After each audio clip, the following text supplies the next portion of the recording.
Black people are also human, so they're no different than other humans. What do you mean? Some parts of the Bible just don't make sense because he got a little too excited on that road. That's why he sent his bike off the cliff. No matter how much I try, I could make that my number one goal to succeed with myself. I will fail.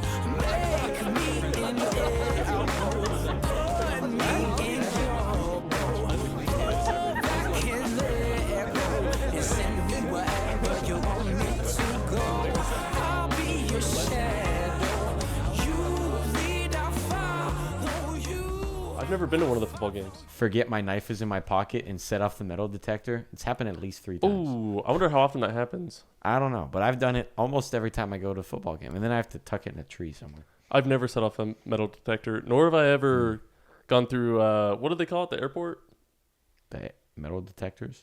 Well, the people, the TSA, bag scanners? TSA. Oh, yeah. Going like through TSA. I've never been pulled to the side for anything extra, but anytime I travel with my mom, every single time without fail, she gets pulled over, her bag has to be searched. It's really funny. Yeah, dude, It's a little inside joke with her and I. Every single time I get through, no problems. And then even Vietnam, all of the other guys, they forgot their water bottle. They forgot that they still had water in their bottle going through their bag, right? And so I was behind them. I had to like go throw something away, so I was a few people behind them, and I saw them all being turned around. They had to go through this whole process where they had to not only re-go through TSA, but be pulled aside, be told that they had to throw away their stuff. And so watching them do that, I was like, oh. I pulled out my water bottle, threw it away in the garbage can right behind me, right before I go through, and I went through no problems. Dude, let's go. Was it just a normal plastic water bottle? Or? Yeah, okay. yeah. So you didn't have to pitch like a... No, I didn't. okay. Yeah. That's good. It went super easily for me. So That's TSA so loves me. That's good. And every metal detector has always loved me. They don't like me. Mainly because I forget my knife is in my pocket. I don't carry a knife around, so I've been big chillin'. So I can do an intro. This is Cody Russell, everybody. My boy sacrificed himself for episode 0, the one that will never be aired. And he kind of helped me get my jitters out. Ever since then, it's been fun, dude. I've gotten better and better at this. So good. I still suck, but I've gotten better and better. It's all about improvement. I'm not nervous anymore. The first time that we did it, Abby wasn't there for it, but it was a train wreck of nervousness. Hi, Abby. So the first time that when I was there, or yeah. I was so it nervous about like it's pretty bad. needing to. It's all good. I don't know. There was just a weight of I think this is what God wants me to do. I want to do it well. I know I can, and then it just kind of fell apart from there as I became very nervous. And then from there, of course, I kind of ruined it in my own mind of like, I've already messed this up, you know? So it just kind of was a downward spiral. That's what we're good at. We're good at messing up, aren't we? Are we good at messing up, dude? We are. I think so. I think so too. But hey, as long as you learn. It's only a mistake. It's either called a mistake or a lesson, bro. Exactly. Yeah. Exactly. Let's make lessons. That's what my older brother Josh tells me. Dude, I'm liking the facial hair. Thank you. I'm liking it too. It's looking good. I think once this starts coming in, clean. I know, dude. I know. I mean, let me show you a picture, actually. I was just looking at it. I had a, Abby would probably think this is funny too. I grew out my goatee a while back for my older brother's wedding. Because we all grew out our facial hair, except I was the only one who couldn't grow out a nice beard. So I shaved everything and just kept a goatee, except there was no hair down the middle. So I had 2 super long patches. They're probably, if I pulled it out, it was probably about 2.5, 3 inches long. Let me find it for you.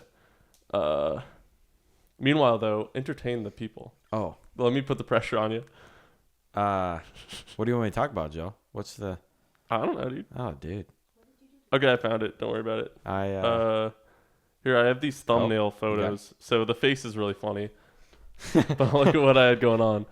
I could put this on the video of the, How long ago the was podcast. Oh, you had braces, dude.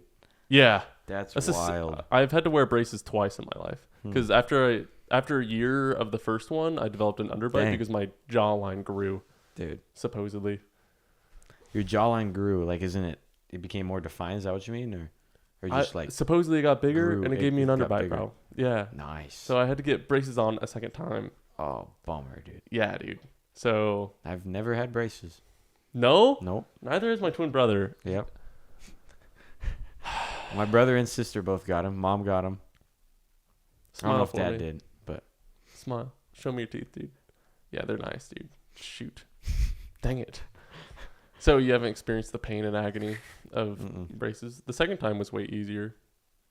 The first time the gums get cut up, and then because it's just metal in your mouth, they don't really, you're not able to, it's not able to heal as easily at least. But by the second time, my gums were all permanently calloused over. So I was going to say, they didn't adapt. get cut even once. You have probably like goated gums now, I have dude. goated strong gums, dude. Double strength gums. Dude, sometimes like, Denny's, like those sandwiches, and they're like cooked a little bit on top. They like tear up the top of your mouth, dude, or your gums. Yeah. They tear them up. I love it. I love it. No. It's so good. It tastes good, but it's not good. I like it. It's so annoying. I have actually applied to Denny's now. Dude, you're going to work at Denny's? I think I'm going to work at Denny's. Okay. Because You're there as much as some of them work. Yes, so true. I applied for part-time and some night shifts. There you Dylan go. and I went in there Thursday night. It was Thursday night. Sick, dude. And they were closing because they didn't have anybody to cook. You're going to be a graveyard boy? I want to be. Yeah, I think that works best for my schedule looking at it, especially with all the Chi Alpha stuff going on.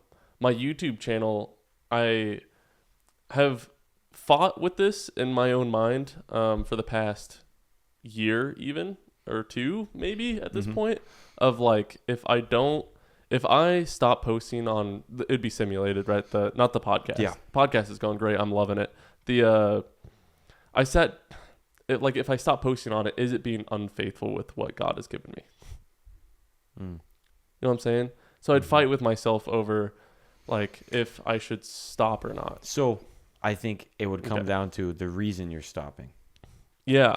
Like, if I may ask, why are you stopped posting on it? Why have you? Well, so is it because you don't want to, you're lazy, or you have other stuff going on? I don't think I'm lazy because I work on other stuff all the time. I'm not saying you are. I'm just I know.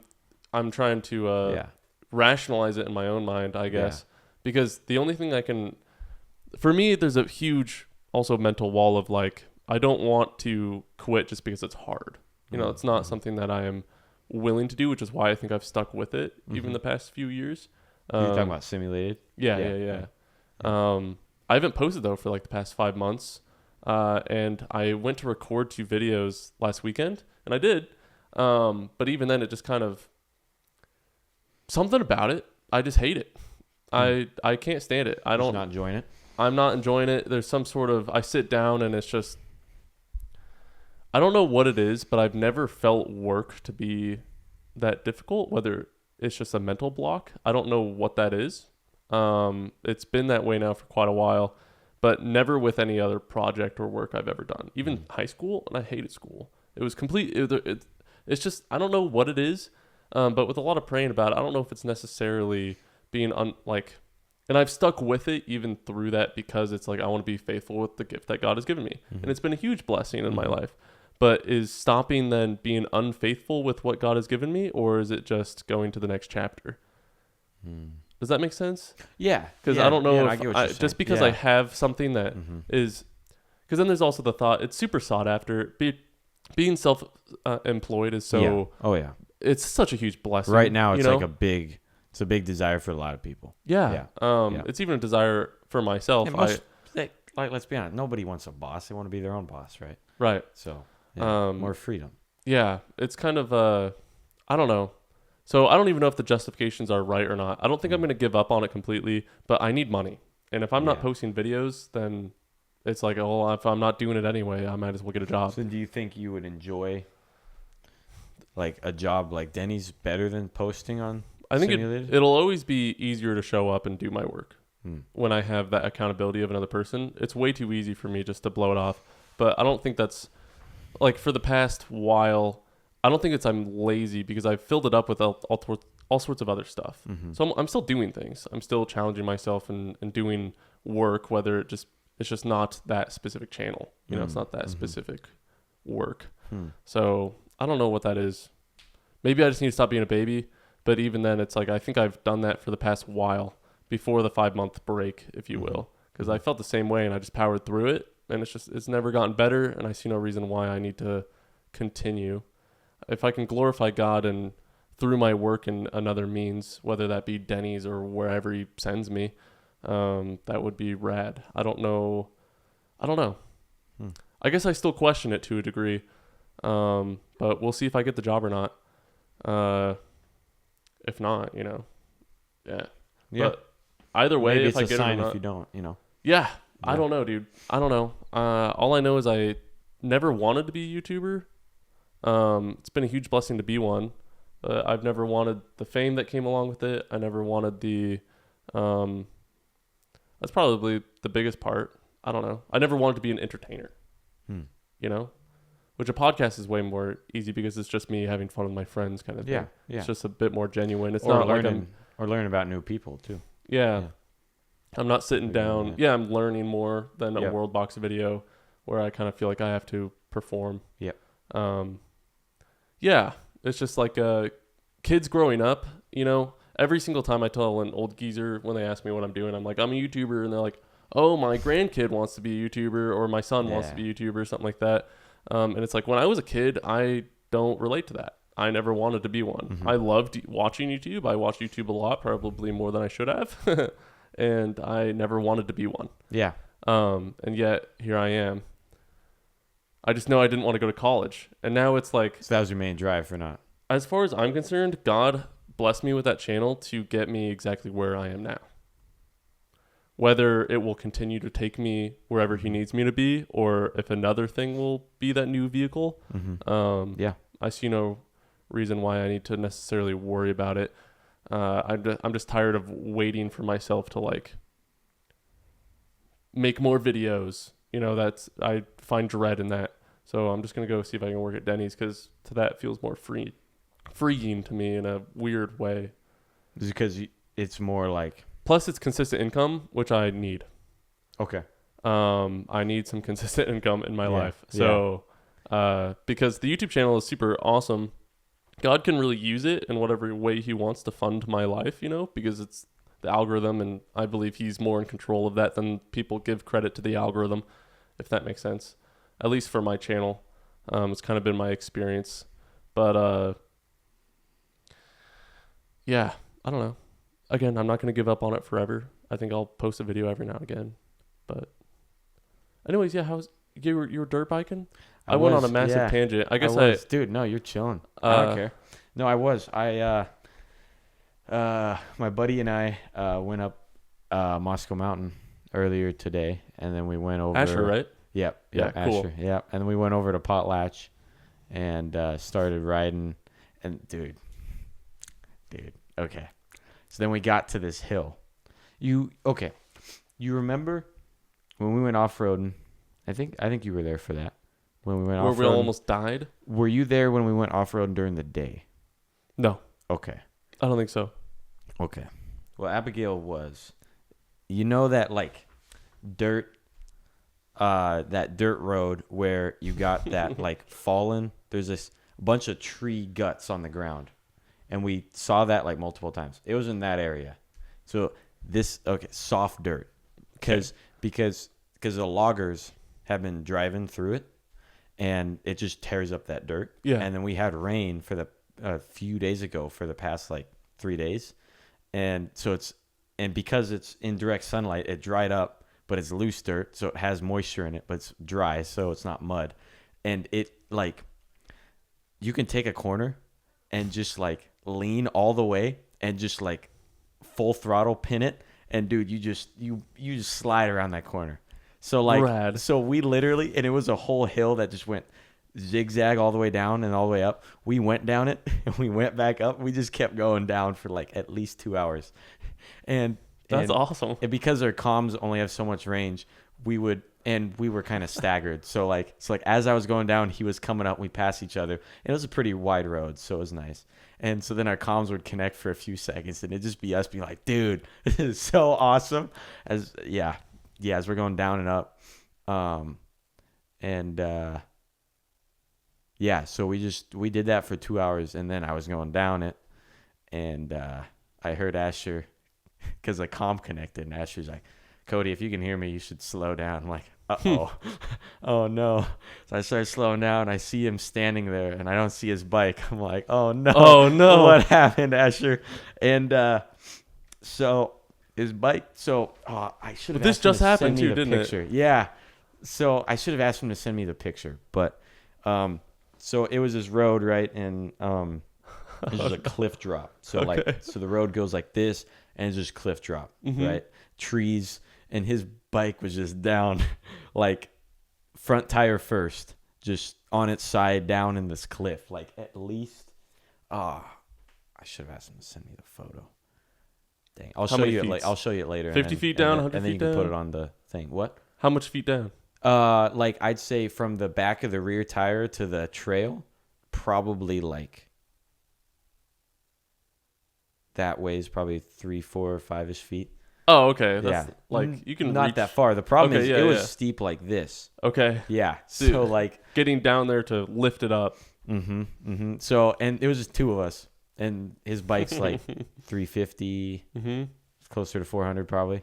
So we got down there. We said a few prayers, and we started picking it up, and we would inch it up, inch by bit, and then we got and there was this tree stump, and we got the rear tire pinned on it, so that way we could rotate about it. Nice. So we rotated the front about it, and then we got that up. Meanwhile, And you're trying to not fall down this cliff. Yeah, and it was hard to get footing because it was loose dirt. So you would dig your feet in, you would push up, and you just slide your feet down. Yeah. So then eventually we got to a spot where I got under the bike, and then he got on the left of it. And I was straight up, just my legs were mostly locked out, and I would just like push it up straight above my head. And then we got it out. So, but we were worried we were going to have to get the truck. Crazy, dude. But yeah, we got it out. It was goated. And then we kept riding. And then, before that, I was making a turn, and because I'm a little shorter, it's hard. I dropped the bike and I fell on my knee, which I already injured a while ago. But I barely missed it. I bruised right around here, and the old injury's right here. So you we're didn't good. dig into it more? No, we're so good. And I looked at it after. It was just fine. It was just fine. And the scab on there is pretty good, so we're fine. Yeah, and then we kept going. And then I feel like something else happened. No, that was just a fun ride. Wait, so how did Asher, did he explain how he got his bike off the cliff?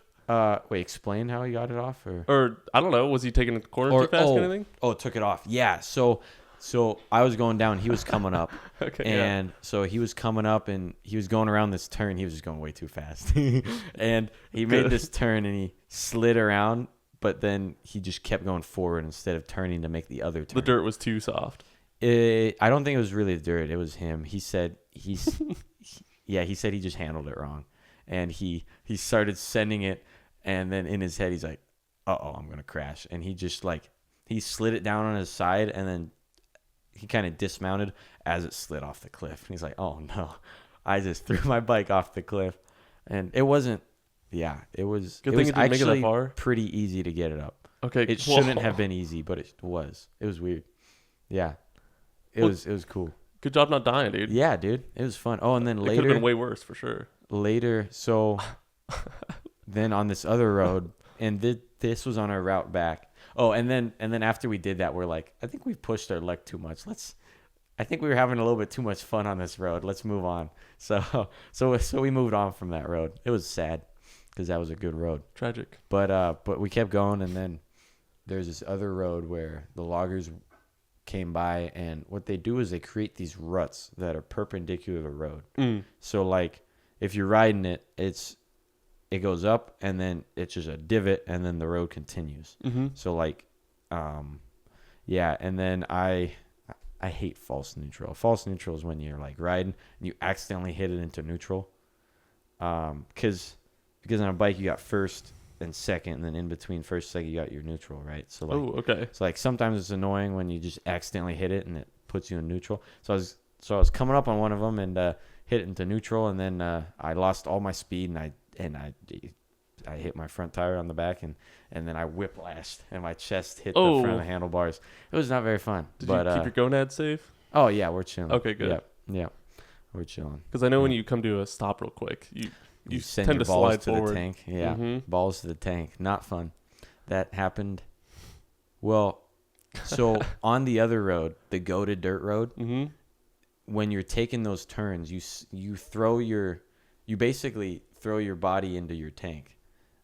Not like hard, but like you're sitting on your tank basically. Yeah. Because you're trying to put all your weight on your front tire so that way it has traction. It doesn't lose traction as you're taking these turns and swerve, and you're swerving out your tail. So like as you're taking this turn, your tail comes out and you slide around, and yeah, so balls to the tank, as Asher says. Balls to the tank. Balls to the tank, yeah. But yeah, so it was a fun ride. And then we came back, and yeah, it was just pure serotonin rush the entire time. It was goated. Even when we threw the bike off the cliff, we were still having a good time. Absolutely, dude. Yeah, it was fun. It was goated. But yeah, so that was the ride. Is anything else ever as fun now, or did it just ruin normal life for you? No. Monday might suck though because I got to do homework in school. Yeah, I don't want to do homework. No, dude, me neither. Yeah, but yeah, and then no, that was definitely Asher was saying that's the best dirt he's ever ridden on. He's like, dude, this feels like, because it was super soft. He said it felt like he was home in desert riding. Yeah, so he was excited. He loved it. I always thought here would be better than desert, but I guess here not. Like our regular soil, I suppose, or like more fun, or yeah, dirt. So dirt like has out more, in the woods feels like so it would dirt be more has more appropriate for a traction. dirt bike. Like dirt has more traction. Okay, so, that makes sense. But yeah, kind of. I guess it depends. But San he likes desert riding more. Cool. He loves desert riding. I would like to do desert riding, but yeah, no. So that was my Saturday. Before that, I kind of slept in, and then I went over, and then yeah. How long have you been dirt biking now? I started at the start of the summer, so around like probably midway through June. You're able to keep up with Asher? No. No? Oh, okay. No, Asher just goes my pace, which I've been getting a lot faster. Yeah, but, rad. Yeah, cool. Yeah. No, if Asher was going his max speed, I would not. I would obviously not be able to keep up with him. Yeah, but yeah, no, he's a good rider. Cool, dude. Yeah, He kind of rad. He got a little too excited on that road. That's why he sent his bike off the cliff. But it was goated. It was all. Was good. that his yellow one? Yeah, the yellow bike. Dang, dude. And it turned on just fine. We got it back up, turned it on, and then he just revved it. I was like, "Let's go!" I don't know how you guys keep those things in one piece. It's like those things are durable. Somehow. I've taken more damage than my bike has from stuff. Have you guys been to one of the football games? I have last year, a few times, and then freshman year. I haven't this year yet. Yeah, I've never been. Oh, really? I was wondering if it was fun. You should go. Just go at least once. Well, students getting free though, right? Yeah. Do you know how much it costs for a non-student? I know Maddie said that she has a ticket that she can give to somebody. You can also just befriend a student and they can give you their ticket. Like Will's never gonna go to a game. Yeah. Oh, so true. For example, you could take Will's ticket and then I'll go with you with mine. That'd be fun, dude. Yeah, let's do it. I would love to do that. How often do they go? Oh. How often are the football games? Yeah. There's only like 6 or 7 in a season. Football doesn't have many games. Oh, cool. Was yeah. that? Yeah. Rad. All yeah. right. Yeah, we should go, dude. Be fun. I'd love that. Yeah, let's do it. I've never been in the pretty Kiwi Dome, cool. so yeah. It's a cool. It'd be fun to experience it's a cool it. Stadium. What was that? It was a lot of fun. Was it? It was a lot of fun. It was a lot of fun. No, I heard you. Then what do you want me to do? I can't tell if you're being sarcastic. Was it actually fun? Oh, okay, cool. Did we win? Yeah, we dominated them. It was 41 to 13. Yeah, Oh, crazy. Me and Okay. Asher looked at the scores when we got back. Like That's when insane. I left, Yeah. It was 41 to 6. Yeah. Oh. It was like that for a while. Oh, okay. I know Dylan is marching banding. That's why Yeah. John's not here right now. Yeah. Do you want to be our John? Okay, cool. Well, we can come up with something then for you to look up. Do you know what John does? He's a He man just in the looks chair. stuff up. Yeah, Man he's in the just the chair. man in the chair running the show from behind. I'm a woman, so I'm lesser. Dude, if I had a Wild. Wild. Are we going to address that or no? no. No, okay. No. Okay. What is there to address? That's fair. That it's That's fair. anyways. No. Dude, that should be in the intro. Oh, I never put myself in the intro. Maybe I should. I say some out of pocket things, but You should. You are the host. here I can ask you some crazy stuff Let's if see you it. want. Let's go for it. Okay, what do you think about black people? Okay. Like, black, black people are also human, so they're no different than other humans. What do you mean? What? Just dude. Okay. You- So you- I went to my brother's. I went to my brother's cross country race Okay, nice diver. last night. So He's running cross country yeah, for cross that's country how- for Spokane Falls. Wow, Community when are they college. coming over here to Pullman or Colfax? Colfax. They that's were where- last night.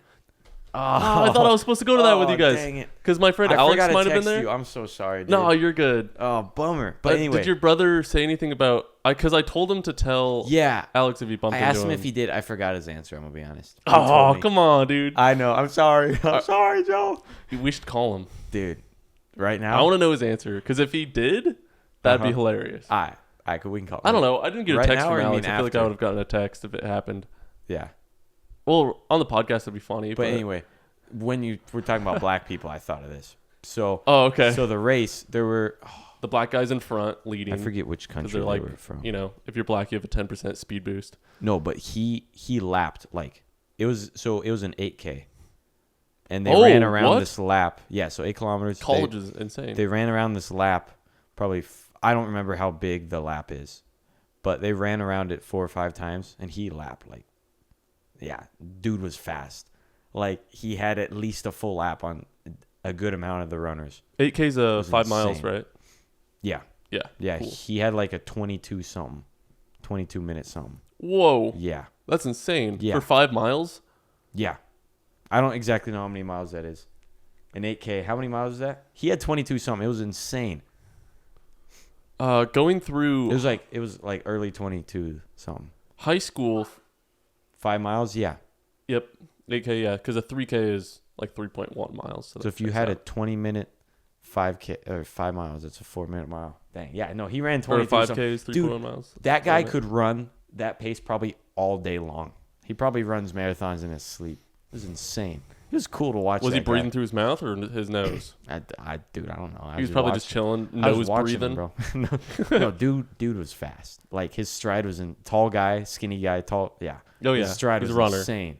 Awesome. It was cool to watch that guy. That's what popped in my head when you talk about black people. So In high school, sorry. you probably What? did Coeur d'Alene High School over the intercom announce like winners of competitions of sports and stuff? Yeah. My brother 'cause- was definite or Coeur d'Alene Charter. Oh, that's Coeur d'Alene right. That's School. right. Okay. My brother was on there a few times. So maybe you wouldn't have heard then, because I know I heard people from all the other high schools as well in the competitions whenever they would announce, and then every now and then a Post Falls team would have won something, right? Dude, I dropped that so well. That's Oops. rad. You're My good. bad. But for like cross country, talking about super fast people, we had a girl on our team named Samantha Wood, so Sammy Wood, and she would literally, like, people would come to Post Falls just to race her Dang. because of how fast she was. She would Wow. be racing. She'd be so. I don't know if I'm sure she lapped people in some of the races. You would literally be watching, cheering on the race. You'd see her. You'd literally wait 3 minutes. Then you'd see our second Post Falls runner. Wow. And then you'd wait another minute. And then there's the rest of the crowd. Wow. There's- Insane, dude. There's always those runners, dude. Just Yeah. Like, So she's actually gone to like Austria and ran and represented the United States of America That's in so that cool. race. Insane, dude. that's so cool. Yeah. Dude, that's sick. So it was super fun going through high school with a goated team like that. I was just a Wow. little JV boy, but I was having fun. Just running around. Yeah. Dude, Joe running around. I was Dude, one of the imagine if you slowest were kids out bald there, at dude. that It was time. awesome. That would have been fun. I would have been faster if I was bald. Dude, you would have been bald. I would have faster also bald, been yeah. scarier looking, which would have been Well, you would have been nice. more aerodynamic too. Everything about it, dude. Yeah, like I Everything. get better gas mileage. You should do Dude. that for riding. Ooh. No, dude, you're wearing a helmet. What do you mean? Yeah, I know. Okay. The same way in a car, I'm enclosed in the space. Makes me more aerodynamic, bro. Saves on gas Okay. mileage. Okay. I'm gonna keep my hair. Okay. Yeah. Shoot. Unless I'm gonna if you try get- and Unless if you get all of the guys in Chi Alpha to do it, then I'll probably join you. all of the guys, eh? Yep. Or at least a good chunk of them. I wonder. Here's the If thing. Asher and Ben encircling, I'll do it. I'll do it. If I went up to the whole crowd Wednesday night and said, everybody, a lot of you guys here will go bald if other guys go bald. Now, if you want to see your friend bald, let's all go bald. I feel like there would be some takers, right? Probably. There would have to be some takers. Probably.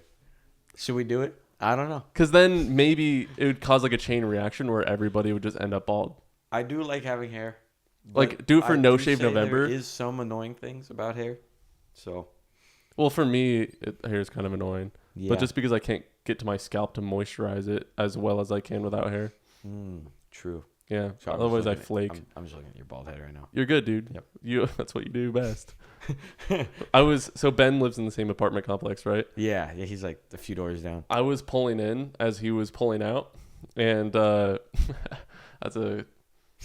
needs some context. That's a funny statement. Anyways, as I'm pulling in, we're looking at each other through our driver's windows, and he just points bald I hear him through both of our cars just screaming at the top of his lungs, pointing at me, bald, as I drive by. He just did a little drive-by. I don't know what, it's not a drive-by shooting, it's a drive-by insult, I guess. Has Ben been on here yet?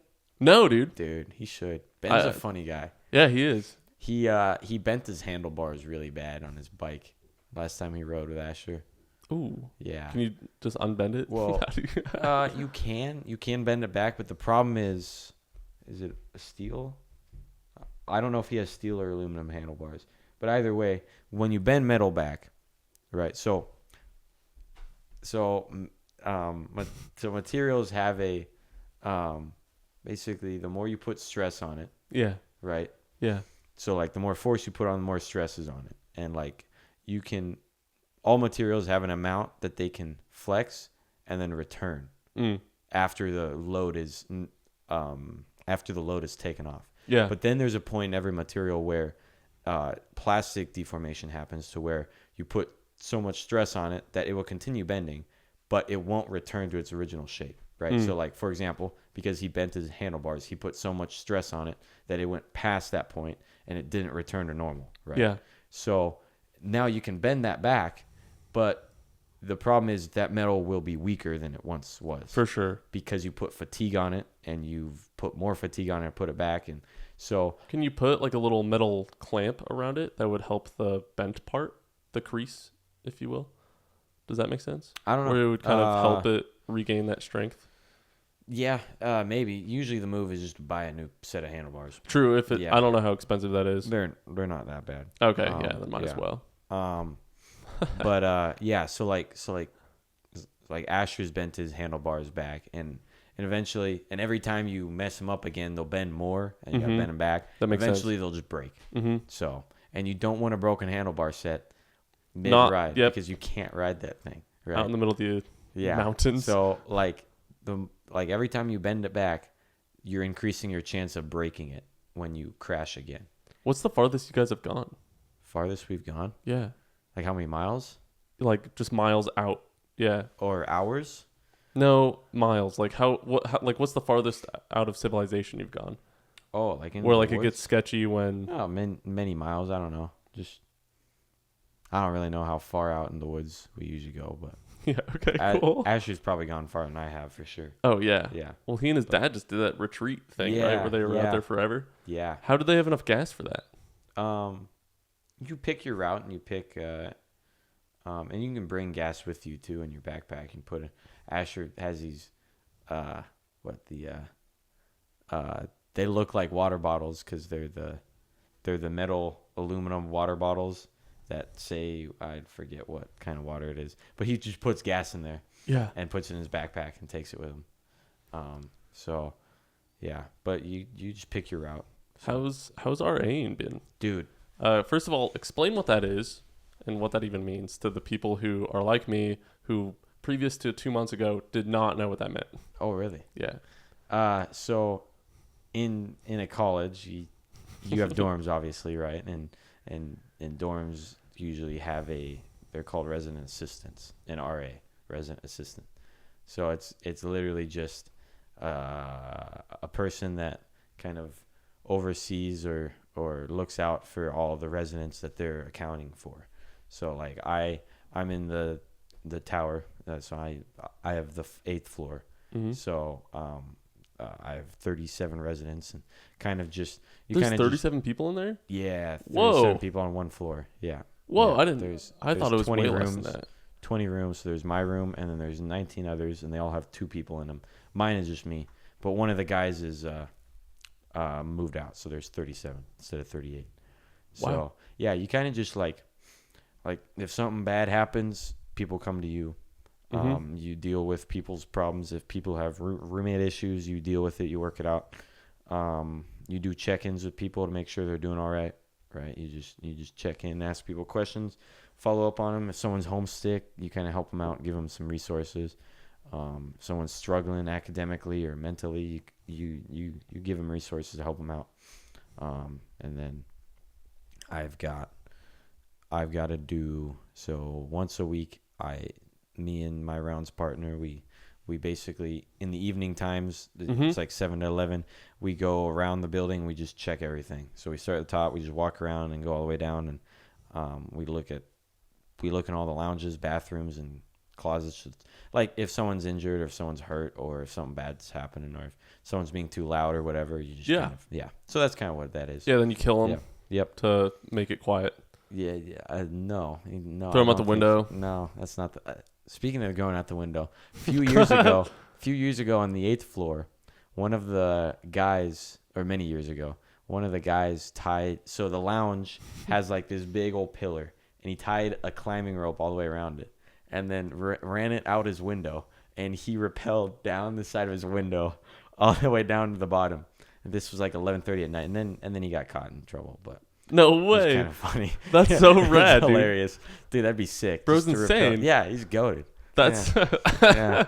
literally movie stuff. See, so the 8th floor is it's a major specific floor. So there's only other engineers on the floor. So Is there a reason mechanical, why chemical. he did that? Huh? Oh, just cause why not? He's a dude. Yeah, amen. He's a dude. You know, you got to do dumb things Testosterone sometimes. is a crazy drug. Exactly. You got to do stupid things. So true. But yeah. So that's kind of what an RA does. Yeah. So how's it been for you then? I've enjoyed it a lot. I love this is your first year doing it, right? it. Yeah. Yeah. Yeah, I love it. It's quite a bit of work. Like, you got a lot of commitments you got to do. You got to check in with people. You got to talk with all the residents so many times. You got to do rounds and then weekend rounds also. So yeah, it's a pretty big time commitment, but the benefits are very good, so it's worth it. Like well, going into it, I remember you had a personal goal to personally invite every single guy to Chi Alpha or I don't know if that then also involved just like God stuff. Yeah, so I just pick Chi Alpha because that's a pretty good Like, how's that been going? intro into Christianity for a lot of people. There's been a lot of guys that I've talked to now at Chi Alpha, and they're like, do you know Cody? And I'm like, oh, yeah. Or I ask them where they live in, and they'll be like, the 8th floor on the tower. Yeah, yeah, yeah, you know Cody. let's You're one of go. Cody's guys. Yeah, let's go. That's awesome. Mm-hmm. No, that's cool. No, I just, my goal was to get on a personal level enough with people that I would obviously be their buddy and their friend. Yeah. Close enough that I could invite them to church or Chi Alpha or whatever, or a Bible study. So it's good to hear that there's a lot of them coming. I like that. But Do you not even know, bro? no, I do know, but just to hear that. Okay, yeah. Hear that For other sure. people have heard about it. Yeah. That's cool. Yeah. But no, there's been and I mean I've invited a few people, and some people truly just aren't interested. For sure. Yeah. Yeah, that's just how it be. So Yeah, for sure, Yeah. dude. dude, I like the Lego set. Yeah. Yeah, it's Will. Yeah. Kip The, is making like aircraft a carrier. plain one right now. Nice, dude. Mm-hmm. Nice. But yeah, so no, it's been super fun. I've loved being an RA. It's been good stuff. Has there been any struggles with it, or I haven't had any just been issues. chilling? I haven't had it to submit any incident reports. I've only had one resident talk about he had talked about being a little homesick. Mm. But other than that, it's been pretty good, pretty smooth sailing. And it's very cool because the rest of the tower also it's been going really good too. Like many of my coworkers haven't had any issues at all. Yeah, So, good, dude. which has been awesome. Hope it stays like that. Truth matter is it probably won't. This is just probably the calm before the storm. Do you think you'll do it again next year? Or is it too early to... If things keep on going... the way they are, yeah. Yeah, but if things keep on going the way they are, I'd be totally down to do it. So, yeah, no, I love it. It's been fun so far. Been meeting a lot of cool guys, so... Rad. Yeah. Every now and then, anytime I am in the tower, which is few and far in between, it's a little stuffy in there, bro. It is. It's pretty warm. There is really no intake or outtake of airflow. It's pretty stuffy. There's no air conditioning, just heaters. I guess we kind of just doxed you. I can always censor those parts if you want. What? Censor what parts? Do you know what doxing is? Yeah, but what did I say? I don't know. I think we've talked about the tower. Maybe people don't know what college you go to, but they could figure it out. Dude, we've already talked about. Like, I think You're literally on the 8th floor of the tower. Yeah. Oh, I don't care. You sure? I don't care. You've I'm probably gonna had censor people it. talk about going to U of I. Yeah. Yeah. So. Well, now, yeah, I'm gonna censor that. I don't feel comfortable doing that. But Sorry, my bad. no, dude, you're good. Well, you and I can talk about it freely. Yeah. Perfect. And then I'll just censor it. It doesn't really matter. Totally. I just totally wanted spaced to make mine. sure. Yeah, me too. I wasn't Yeah. even thinking about it until now. Yeah. I mean, with my 40 listeners, I don't think you're gonna have like somebody knocking on your door. But You never know. Some guy flying from, I don't know, let's just say Texas. Just flying over to have a word with Cody or something. the only person doing that will be Will. So true. Flying over from Wait, Virginia. isn't he from Virginia? Yeah, Virginia. Well, he has his Texas license plate still in his That's car. so true. He's So true. he considers himself a Texan. He's also lived in Germany, I think, and some other countries. Classic. He's been around. He's been around, dude. Yep, he's been around. Oh, sorry, dog. No, My dude, you're bad, good. dude. Here, I'll move too. Oh, dude. Switch it up. Yeah, switch it up.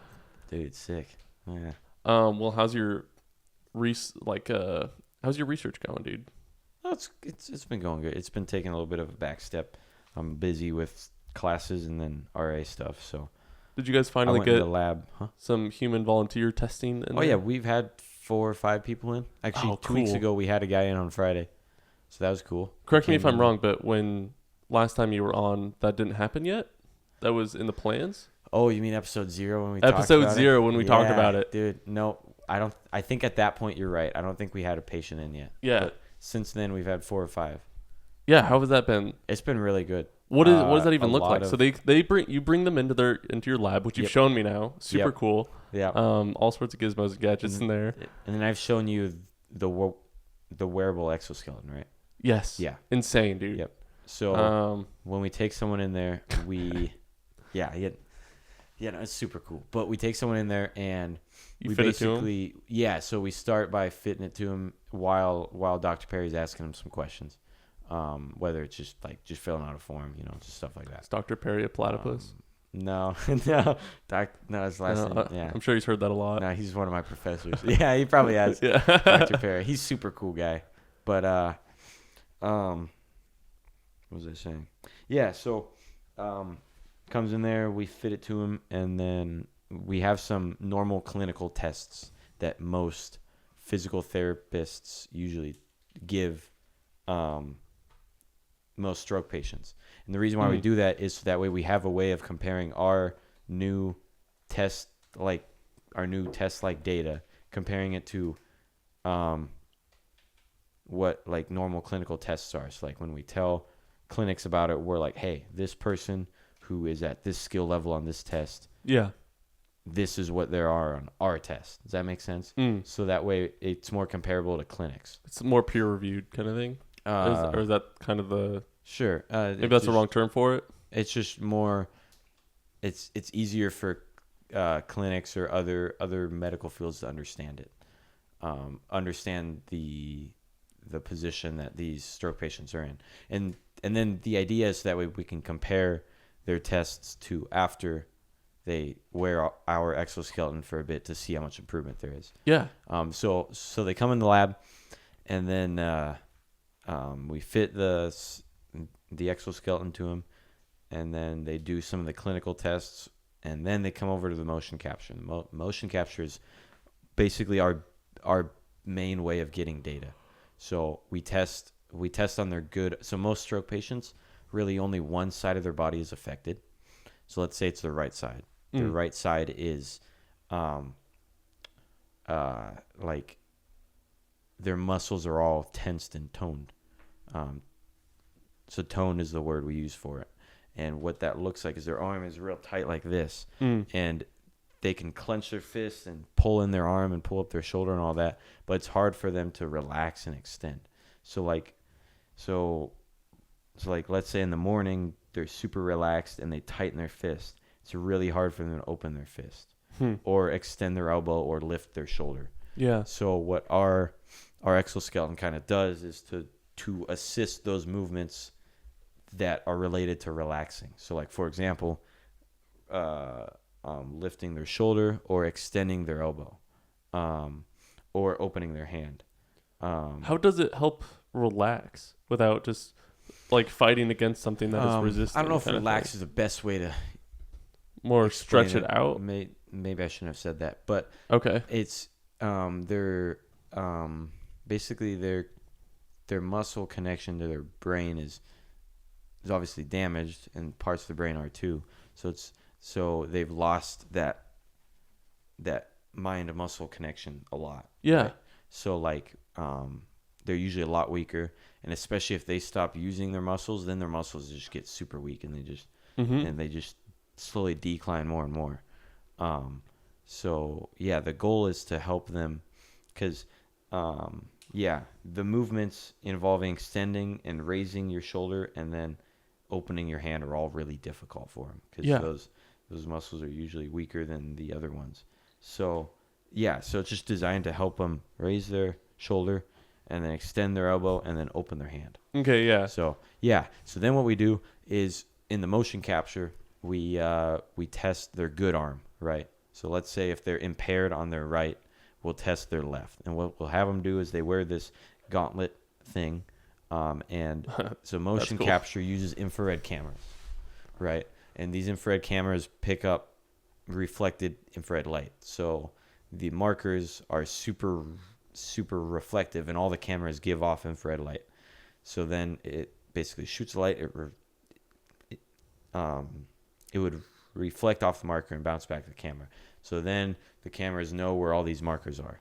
And so then from there, if they're wearing a glove or gauntlet that has all the markers on it, we can know where their hand is. And we've positioned the point to be basically their middle knuckle. So we know where that is in space. And then we also put markers on their shoulders.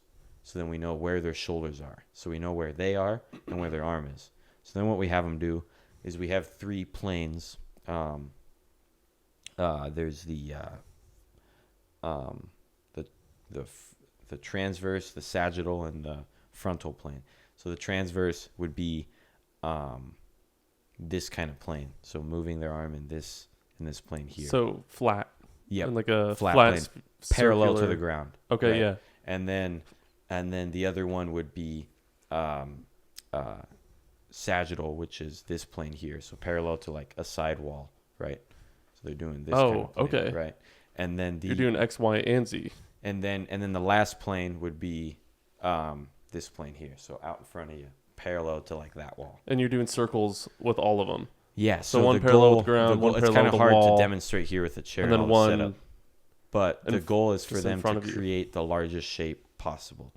And then what we do is we can calculate what the area of the shape they made, so we can compare it to them with their good arm to them with their impaired arm. And then we test them with their impaired arm, same exact procedure and same exact planes. And then we test them with the exoskeleton on. Okay, there you go. Compare it to the instantaneous improvement of the exoskeleton to when they didn't have it, and then compare it to their good arm to see how close are they and how are they and like, so they're there in person doing it. Yeah, I feel like they'd be smiling the whole time they have the exoskeleton they on love it. That'd be so cool. And they're so excited to like continue helping us gather data and excited to see where our stuff goes, so they can, because ultimately we want to help them, right? So like they're That's just so excited rad, to see dude. where it goes.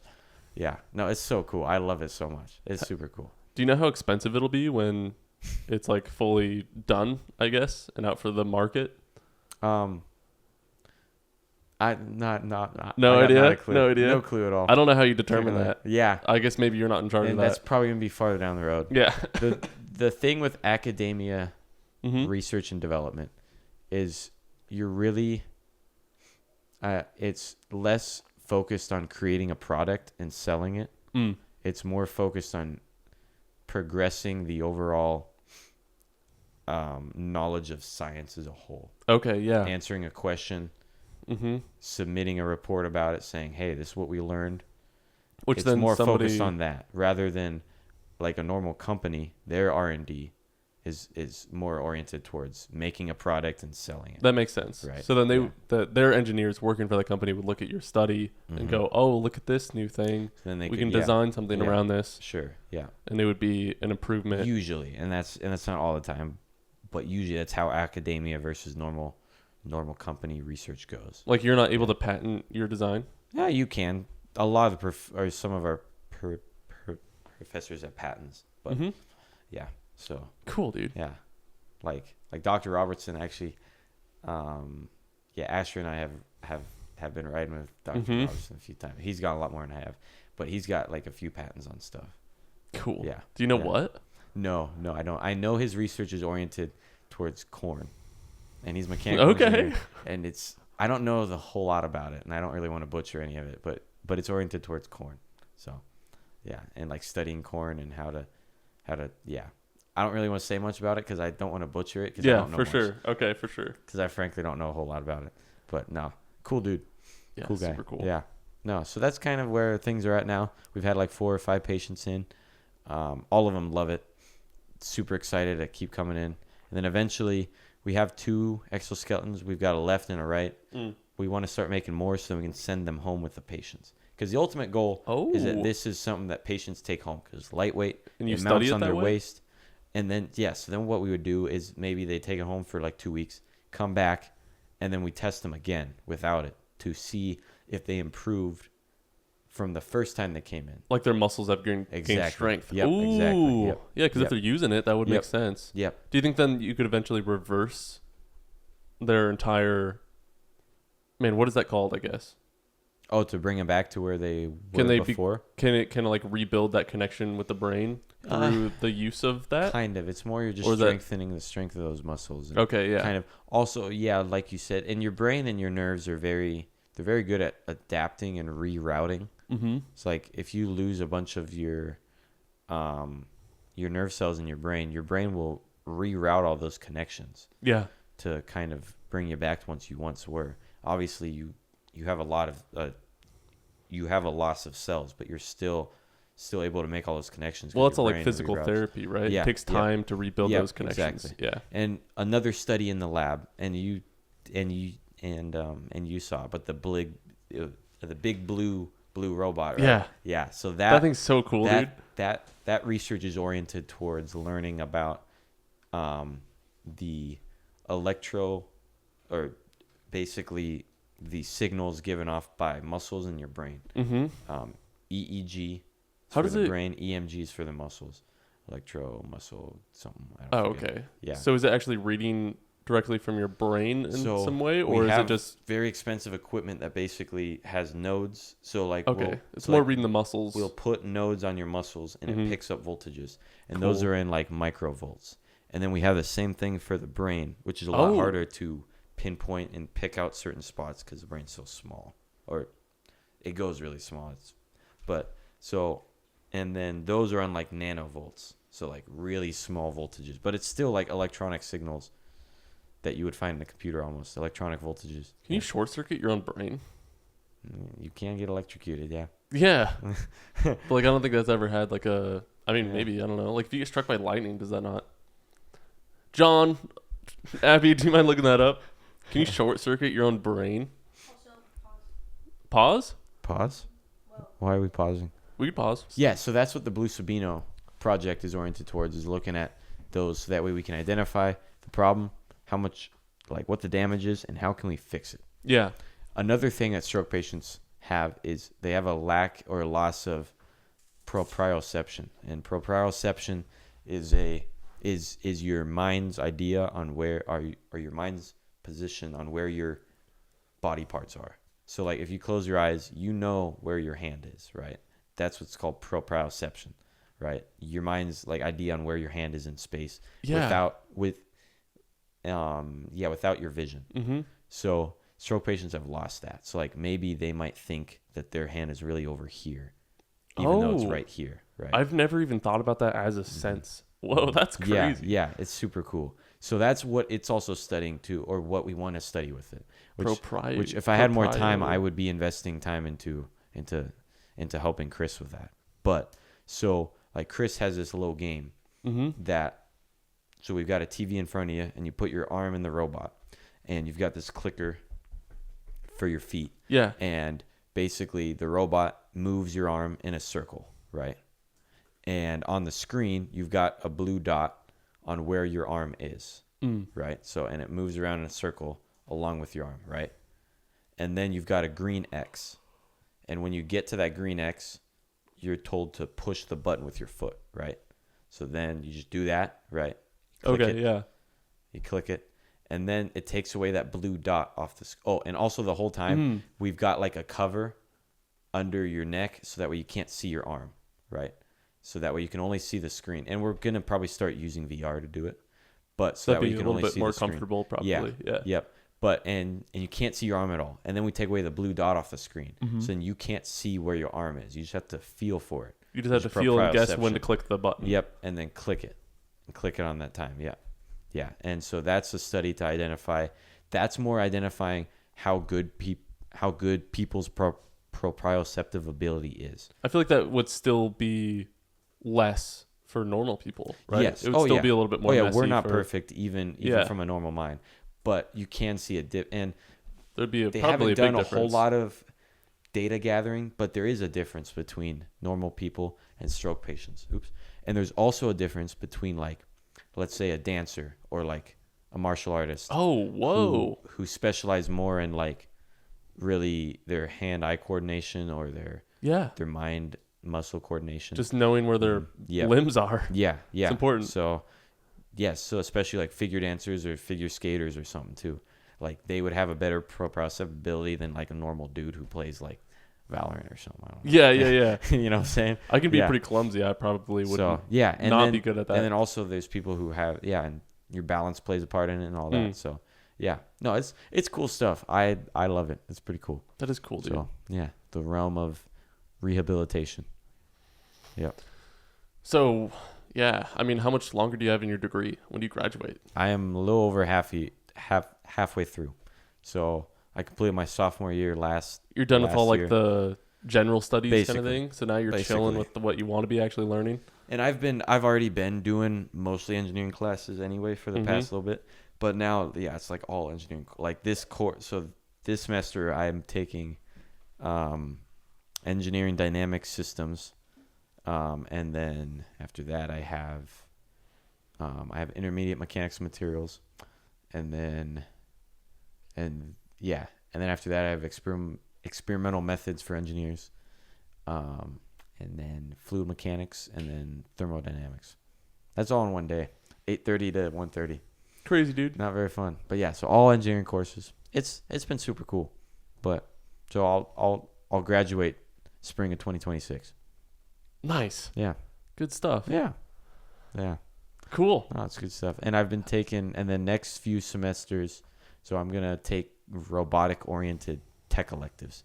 So I have so many tech electives I have to take. And the cool thing is you can pick what those tech electives are. Oh. So they're like class you get to pick, and they're oriented towards mechanical engineering. I'm gonna pick robotic oriented tech electives. So I'm gonna have a little bit specialized towards robotics. Yeah, because will you have opportunities then to build robots that like solve a solution kind of thing? Yeah. Right. Because I know you made a Nerf dart turret. Oh yeah, for our ME 223 class. Is that considered a robot? Yeah. Oh yeah. Yeah. Cool. Yeah. It had It had PIR sensors, which pick up infrared and they pick up motion. So they kind of identify if an object or a person is moving. It can't determine the difference. It just knows when something in front of it's moving, and it flips the turret to that location, then fires a dart. So cool. So it's like if you're walking across, it follows and shoots. Yeah, it's awesome. pretty cool. Yeah, it was pretty finicky. It was using Arduino, so Arduino's pretty cheap, and yeah, but it's cool. Has the big blue machine gotten more funding? No. It's the problem is they submitted a grant request and they didn't get it. Dang. But they worked on it and they fixed the paper and they submitted another one. So we'll see if they get it. But yeah, that's the problem is they can't really pay people to work on it because they have no funding left. They're kind of almost out of funding. Or else that's probably what I would have worked on over summer. Yeah. Yeah. But yeah. It's just so cool to me to like know the people that are doing these kinds of things. It's fun. Because colleges are where a lot of innovation happens. Yeah. Because of the funding and just the students wanting to have experience on stuff, Yeah. So it's like even like Ryder. Yeah. I'm talking to him. Ryder's he's cool. like literally experimenting with mosquitoes and malaria and stuff, and it's like what, dude? No, it's fun. There's a lot of studies that are published and stuff like that where people literally source for their opinions and or facts, and it all comes from colleges. So just to know people who are actually at the college working on those things. Yeah. Kind of really fun. Increasing the general knowledge of science. Yeah. Super cool, dude. Yeah. Super cool. No, it's been fun. Do you think there'll be science in heaven? Do you think we science? will? Yeah. So me and Asher were talking a little bit. Oh, yeah? About, not that specifically, but just, so like, okay. Okay. So we'll start. Okay. So if you're, like if you live in a one-dimensional space, right? You have no comprehension. If even. Exactly. Yeah. You have no comprehension on what two-dimensional space is. Yeah. So like you have no, like, so if you live in one dimension, forward or backward, you don't know what left or right is or up or down. You're just right. And then if you're two-dimensional, you can understand what left and right. Yep. But not like front but and you back. can also understand what one dimension is, right? Because you're above the one dimension, right? Because you've got two planes of freedom. Yeah. But you don't know what 3D is. You don't know what's up or down, and you just you can't comprehend it. Period. Your brain would be limited, right? Because you've never experienced. You just don't know what that is. Sure. And now with 3D, you don't know what any more dimensions are above 3D. Mm-hmm. I think God is just in a maybe it's infinite dimension or whatever, or 4 or 5 dimensions. He's just in a dimension above us. He's whatever's on the top. Yeah, that's why. And some parts of the Bible just don't make sense because they're coming from a different dimensional point of view. Exactly. Yeah, but the Bible is also just very strategically and very well written that we can understand it. Because do you have a specific part of the Bible that you can use it as No. Okay. No, I can't really think of anything. But I mean, because like, but there are a lot of parts of the Bible that are argued a lot, obviously, because of different interpretations. Well, the one that comes to my mind is when Moses and Elijah are on top of the mountain with Jesus as he does the transfiguration. I think we were just talking about that. It was either Wednesday night or something like that. Yeah, that's cool. It's like, does that really make sense? Because I think then, I don't remember who I was talking to. Maybe it was literally Jeremy as he was saying it. But he was talking about how Moses and Elijah, there's different ways of looking at it. Because they all three went to the mountaintop. And then it's like, were they talking to each other through time? Or were they in heaven? Or, what's going on there? It's kind of like, first of all, how is that, like scientifically speaking, how is that even possible? It's probably something that has to be explained by, it's God. Yeah. And it's either a different dimensional thing or maybe like a time warping thing. Maybe it is explained in science, but through something quantum. Because I feel like God kind of tends to use his natural world that he's created, his natural math, if you will, this universe. He uses the language of the universe to do the things that he kind of wants to. He does. Yeah, he does. He uses it to influence what he wants to. He just kind of sways it in that direction, I feel like. Yeah, no, he definitely does. Yeah. But and then I mean, there's just qualities of God we can't understand, obviously. We don't understand what it means to be outside of time or outside of space or matter. Try me. Right. if anything, it's we probably just don't know like, how it makes sense to be outside of matter, but Yeah. also exist, right?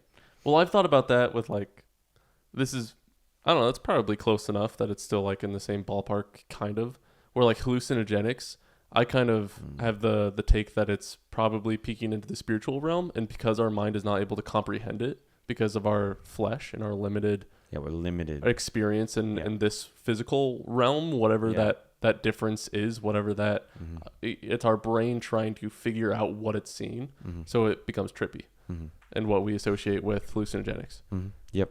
which Yeah. I think is super cool. Yeah, that's fair. I think that's That's a pretty that's a cool take. Yeah, thank you.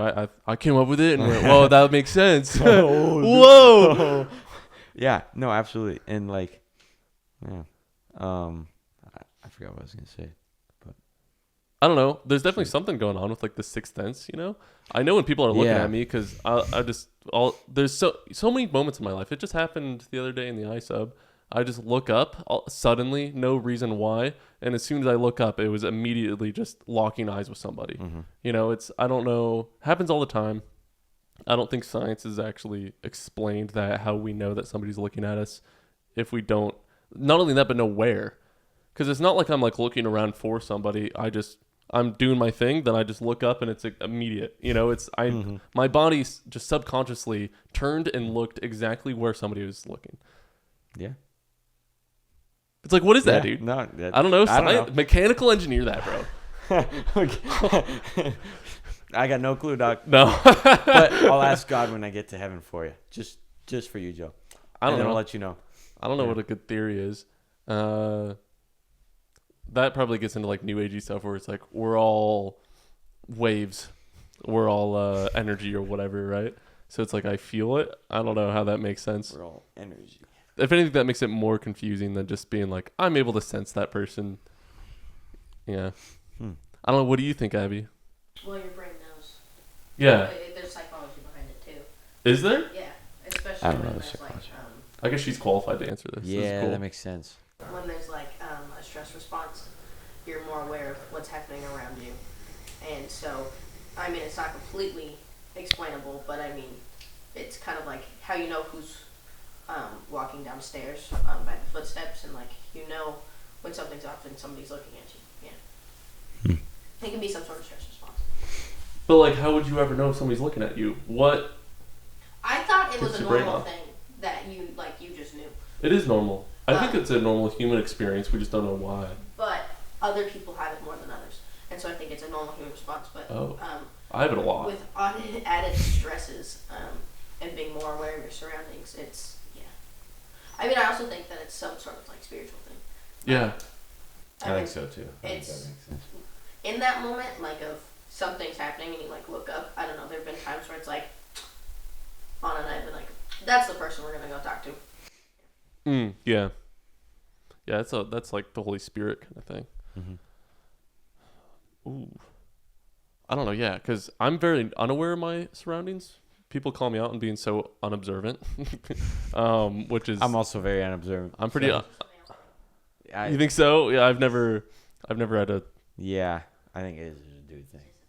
That makes sense, actually. That's funny. Yeah. I love walking around at night and But not there are caring certain about things, anything.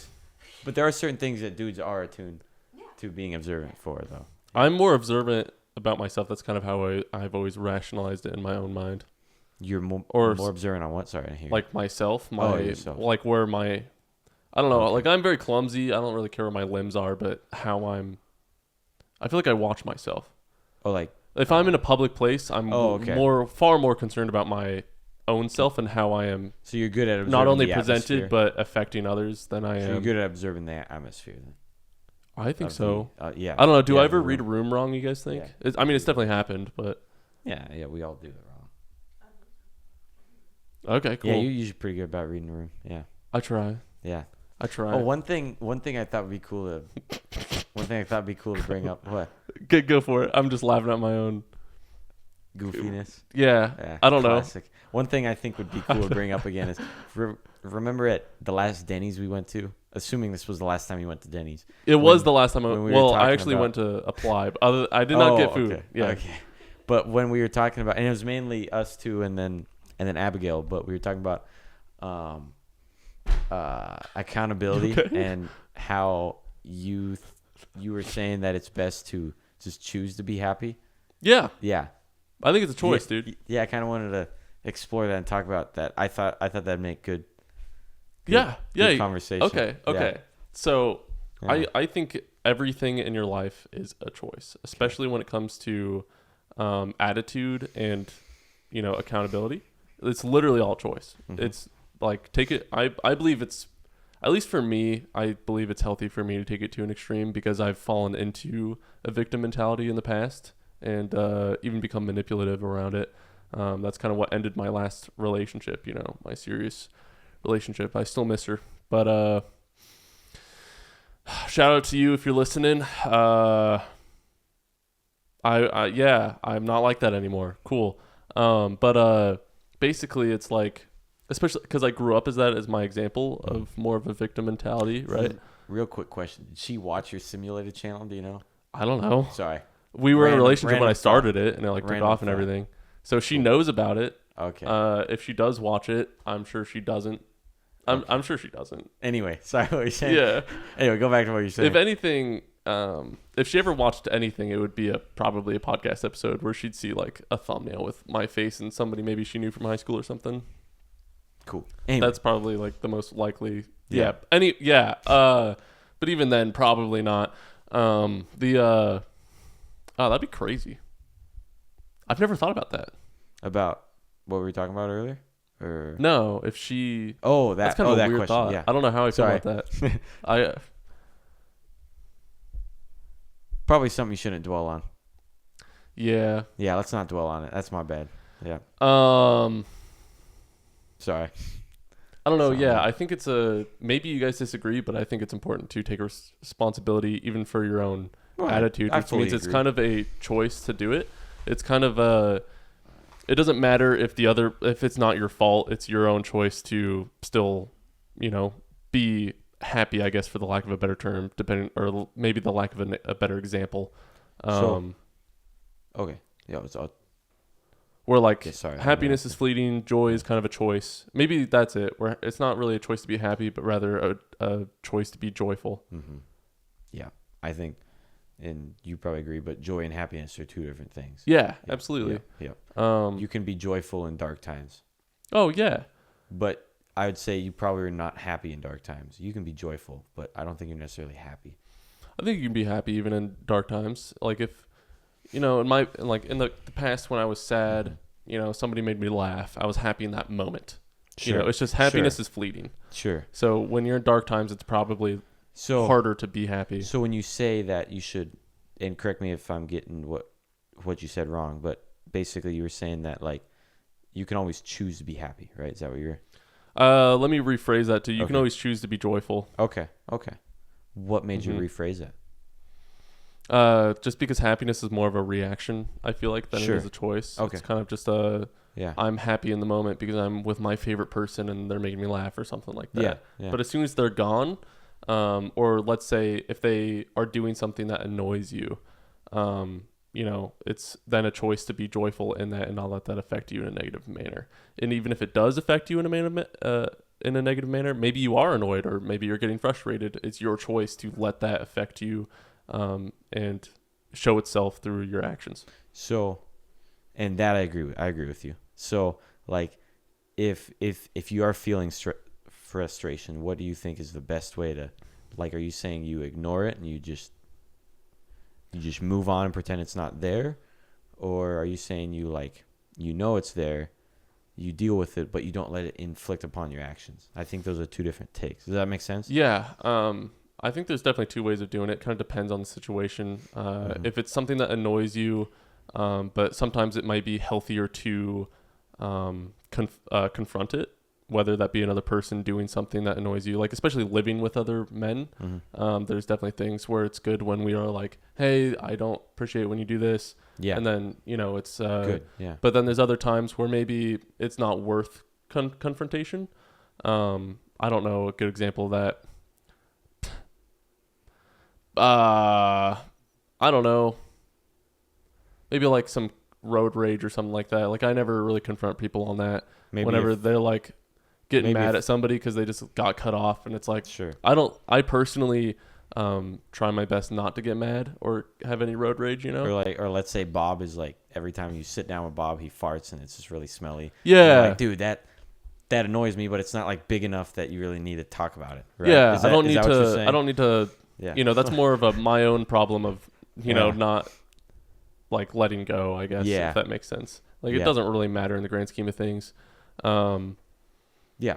Yeah. Or So- maybe so like there's every single time Bob sips his cup, he goes, Okay. you know, it's like, does And it it's kind of a little like that's a annoying, choice to be annoyed but it's by, I not. feel like. Okay. Like, if Yeah. you are getting annoyed by that, then you probably don't have many hard things going on in your life right now. It's like Sure. that. If that's what you're concerned about, Sure. I don't know. Yeah. In your mind, if you find yourself being annoyed by that, you mentally, in my own mind, I will oftentimes tell myself that it's not worth paying attention to, or worth being mad about, and or I say that's dumb to be mad about it, and then I try and push it away after I make that decision, if that makes sense. And pushing it away doesn't always necessarily work. Pushing it away, I mean, like, I guess just ignoring it after that, or just trying to not give it any thought. Because I also believe you can control your thoughts. Your thoughts control your actions. Your thoughts control your beliefs. Your thoughts control everything. If you can control your thoughts, then you can control yourself. You know, so it's kind of even your attitude. I think your thoughts are very powerful. What you tell yourself is what you're going to believe, whether that be that you're right or you're wrong, or you're depressed or you're happy. You know, it's yeah. I guess I don't remember how I got to that, but Yeah. Yeah, I don't know about ignoring bad things necessarily. It kind of depends. I don't know if But there's that's definitely a necessarily- degree to, I don't know if you have to ignore it as much as just control your reaction to them. You know, you just got to ask yourself, is it worth getting mad about? Is it worth, you know, are you really righteous in this moment? You know, is it just to be mad? Is it, and if you are mad and you deem it to be just, then how do you confront it in a manner that is not only respectful but loving, and in a way that isn't elevating yourself over another? Yeah, I think I said that right. Oh yeah. Yeah. Yeah, I think so. I don't know. What do you think about that? I don't know. My thoughts were going a little bit towards when you said, and I think you kind of addressed a little bit in saying that you don't know if that's the best way, but ignoring your feelings or emotions, because the problem is, I think if you ignore it, they can start piling up, Yeah, and then that's not good. there's a right? difference It's between. not good to ignore your emotions or feelings. I think there's a difference between throwing something underneath the rug, or sweeping it under the rug and addressing it in a manner that it doesn't like matter anymore.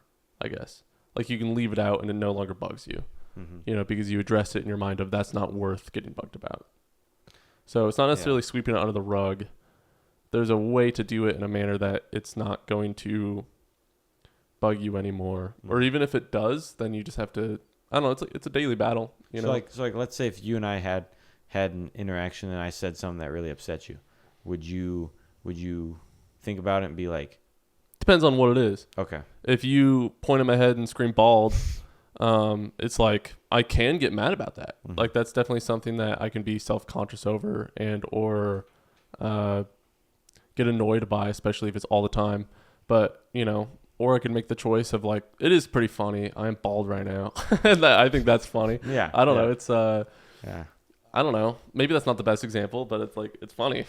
It's if my friend was bald, I'd do the same thing. I don't know. yeah, okay, yeah, I don't know if that's the best example. If you said something that was disrespectful in a way of probably towards somebody else, maybe I would confront you on it. Maybe not. Maybe if it was like my wife, I would probably confront you on it. Yeah. If yeah, or like my kids or something, or even my mom or brother. But if it's like a friend, then I would probably just lose respect for you and trust in you more so than needing to confront it.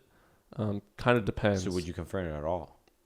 I don't know. It really depends on what it is. Really depends on the example, because there's times where it's like, if it's like if you just straight up insulted me, how would I handle that? I don't know. I don't think I would throw hands or anything. It would probably be more of a, it would get into my self-conscious and I'd have to fight it on my own to not let it, make me frustrated and or self-conscious about myself. It'd be more of that, rather than fighting you. Because I feel like, unless I don't know, kind of depends. If you also start throwing hands, what am I going to do? I'm not going to like Take it, yeah. Yeah, I'll probably throw hands back. I don't know what I would Yeah. do. I'm not going to let myself get pummeled into Do you the think ground. there's any need to, and I'm just asking what you think about it. This is good. I kind I of like already this. know what you're I'm trying to think about say, it. but do you think there's any need to, when you have these emotions or thoughts that aren't the best, need to pray about it and then maybe sacrifice them up to God instead of taking it out on somebody else or ignoring them? Yeah, well, praying about it how does for that things play that you into need wisdom on, for Yeah, sure. yeah. Otherwise, as long as it kind of aligns with how Jesus would do it, one of the best questions you can ask yourself in those moments that you find yourself getting annoyed, frustrated, or angry, or anything else, or even sad, it's like, how would Jesus feel right now? Because Jesus grieved and stuff, Yeah. or at least he cried in certain ways. It's kind of he a felt anger and he there's released his anger through actions, but There's- arguably in a righteous manner. There's definitely, I think there's an argument to say that we have no means to be angry in the same way that Jesus unleashed his, because I don't believe that we can be just the same way he was. But that's a whole nother thing. I guess that goes into if he's all-knowing or not. I think hatred is only deserving when it's against sin. Sin or evil. Oh, yeah, maybe we talked about that at Denny's. I think Yeah. Abby was the one actually who was like, I actually hate sin though. And I'm like, oh yeah, that's a really good point. Oh yeah. Yeah. Like I see know, how at that would Denny's, make you mad. Like if you hear Yeah. about how there's like child trafficking, I see how that would make you angry kind of thing. So But I then think- again, if that's affecting others around you in a negative manner, there's just a bit of accountability there. Is this the right time to be angry? And or how am I, if I am angry because of some sin in this world, how is it affecting not only my own mood? I don't know. It's like, why let it make you angry? Jesus has victory over all of it. I don't know. I guess then how does it affect yourself, your own mood, and how does it affect then the others around you? Is there consequences to feeling that way, or can you do it in a just manner? I don't know if this is necessarily what you said, but I don't think there's any reason ever to have hatred towards another person. For sure. Period. Now, demons and the devil, I think that is righteous anger against them. Because they are evil. They are the opposite of God, which is not good, which is evil. How do you feel about them? Because there's definitely let's say I'm being tempted, and in my mind, I do believe demons are very present in our lives. I do believe you could be standing there right in the room with you, fiddling with your mind. It's kind of like do I feel mad about them? Or do I feel anger, or do I feel sad? I don't know how I should feel about them, I guess. I don't know what the proper way of doing it. Because if they're just beings of evil, it's kind of like, do I pity them? Or do I don't know. Because it's like they've already lost. I don't know. They're going to be doomed to hell. It's like... The thing that comes to my mind is maybe let them have their fun for now, and because I have victory in Christ. It's not like I... So here's the thing that comes to my mind is when Jesus fasted for 40 days in the jungle and he was tempted by the devil. He didn't act out on the devil in anger. He simply he just acted out with him. truth. Yeah. By saying the truth about you will not put your God to the test, for example. Yeah. I mean, he could have acted out in anger, but he didn't. Yeah, yeah. So I think that's So I think it's an interesting thing to bring up too. Yeah. Yeah, I guess how would Jesus handle it? Maybe there's an anger in the moment of like rebuking some evil spirit kind of thing. You be gone, witch. I don't know. It's kind of I don't know. Yeah. I don't know. Because then, yeah, if you're like, my thought of it first before you guys mentioned that at Denny's was literally just, if I am not all-knowing, I could never truly judge a situation at all. But the Bible does tell us that the demons are pretty clearly just evil and wicked. So it's like, all right, well, am I judging, or am I just, using what I know to be true because the Bible states it to then judge a demon, if that makes sense. But then is it ever, like you were saying, worthwhile to get angry about it? Or should we be joyous in the fact that we have victory over it rather than being angry about it? Why not always be joyful, but also when worthy and when the time is right to have anger against Well, when is the evil. time? What is a right time? When is a righteous time?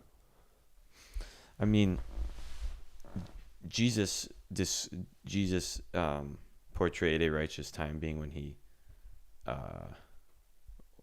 when he flipped the table. That was out of anger. That was out of righteous anger. Yeah. Right. So like, in that moment he described a righteous point in time to portray anger into his actions. Mm-hmm. Does that make sense? Yeah, it does. Yeah, I just then, like, can I do that then if Jesus did it? How does that work? Or is that like I think or is that only, because he is God and he has the authority to do so? the only way you can have righteous anger is to be with Christ and to accept Christ, because frankly, obviously we're unrighteous, but because of his sacrifice we can be right with God. Yeah. Right, righteousness is just right standing with God. We can be right standing with God through his sacrifice. So if we embrace Christ, I think we could have righteous anger. Yeah. Does that make sense? Yeah. I mean, if I have God within me, I guess I see no reason why he can't use me to flip some tables if that's what he so desired. But then again, I may still do it in my imperfect human that's way, kind of a thought. but So he yeah. can still use it. I don't know. Yeah. What do you think about being able to control your action? Do you ever think there's a proper time to be a victim? So I think, okay, first off, I want to address this first. Anything that is your fault, you should take accountability for 100%. Right. So like if you mess up, you do something, you mess up, you should take accountability for that and do your best to ask for forgiveness or fix the situation or make up for it in whatever way possible. Right. So like, like for me, I crashed my car and did property damage. Right. So I am taking accountability for it and then trying to pay for it in the best way I can. Right. So that, obviously, if it's your fault, you should take accountability for it. And actually, once we're done talking about this, I want to talk a little bit about that crash and my idea of pride. But that... Okay, yeah. Yeah, we'll talk about that in a bit. But anyway, so accountability for your own actions. Now, if somebody upsets you, right, and like you get angry or upset, I agree. I don't think you should allow that to influence your actions. There's nothing wrong with having the feeling of anger. Yeah. It's when it portrays into your actions in an unrighteous manner. Yeah. So like if you throw a punch at somebody, that's probably most of the time going to be unrighteous, unless if it's out of self-defense, which probably in self-defense, not really anger. It's just you're trying to defend yourself or someone you love. But yeah. And it's also your actions, and it's very important on what standing your heart is at when you make said actions. Mm-hmm. Like you can make the same action from a very good perspective, but also you can make the same action from an evil perspective. It can be the same exact action, does the exact same thing, but your perspective could be from one side or the other. You could still do the same thing. Like let's say, for example, I could correct you on whatever. I could do that from a loving point of view. Yeah. Or I could do that from I despise you and I want to make myself better than you. Whatever, right. Or whatever, yeah. Right. And it could be the exact same action. I'm just correcting you, but from two different perspectives. Yeah. Right? Two different ways of going about it. Yeah. Yeah. Exactly. So, yeah. No, I agree with you. I think you should be. I like using the word control your emotions rather than hide or ignore them. Because you should still feel your emotions, explore your emotions, for sure. but you shouldn't hide them. And I think you control don't them. ignore them. Yeah. And you control them not on your own. I can't control my emotions on my own. I need Christ to help me control my emotions. Absolutely. Right? So like you use the gift God gave us to be able to speak with the Holy Spirit, and you ask. Anyway, does that kind of answer your question? I want to see if I could take it to another extreme. Yeah, go for it. I want you to play devil's advocate and try and combat it. Okay. So I want to take it to the point of like, even if it's not my fault, let's say like an asteroid is coming down onto Moscow, and I'm looking up at it, and I decide to be like mad or sad. Like I am now a victim. Like objectively, I am a victim of something that was out of my control. It's like about an to come down asteroid and kill crash me. down, you're about to die. Yeah. And you got like a few minutes? Is that what I have you're a saying? few minutes. Okay. And what do I do in those minutes? There's two ways of looking at it. I'm either going to treat myself like a victim and say, woe is me. This sucks. This is the worst thing ever to happen. I can't believe I'm here right now. Well, what a fool I am. Or maybe not what a fool I am, but rather why did this have to happen to me kind of thing. Or then there's the other perspective of just kind of like not being a victim about it. In fact, even owning that of like, that's too bad, dude. And like kind of laughing about it. And just being like, if this is the time God wants for me, then all right. And then being okay with it. You know, I don't know if that's a good example, but I'm just pulling this out of my butt. That second example you said, maybe it could be more like just in the moment being like, well, I'm excited to see God now, and I'm thankful for the life I've been given, kind of idea. But like, I guess. So what's your question? Are you asking? I'm trying to make the point that like, even if it's not your fault, you still have a choice to be a victim over it or not. Because if it's not your fault, somebody wrongs you, okay, and you did nothing to deserve it. You're completely innocent. You can choose to be a victim about that or not. Okay. You can choose to be sure. Yeah. Yeah, I agree with you. Yeah. And then so kind of depending then on what are you saying it looks like when you choose to not be the victim? What does that route look like? What's a good example? I don't know. What does that route look like? Well, probably forgiveness. Probably. I'd say the first thing would probably be like to understand that you are not above that person. It's kind of like when I look back now in my history with my father, it's like I've literally made the same mistake that he has. Whether he has learned from that mistake or not is not it's like I objectively was a victim as a child underneath his authority, right? It's like, okay, so now how do I handle that now? Am I going to walk around and say that I'm a victim? My life is so hard because I didn't grow up with a good dad. It's like, woe is me. Or am I going to go, but that's good. Honestly, it's kind of a blessing in disguise because now I've been able to learn from his mistakes. It's not a mistake, or it's not a, I don't know. Victim mentality of, okay, you're drafted into war. You have nothing. You just turned 18 out of high school. You've done nothing to affect the political status of your nation. It's so you're being sent into war. It's like, what's your attitude now about it? Are you going to be a victim, or are you just gonna like make the best out of the situation? So I don't know.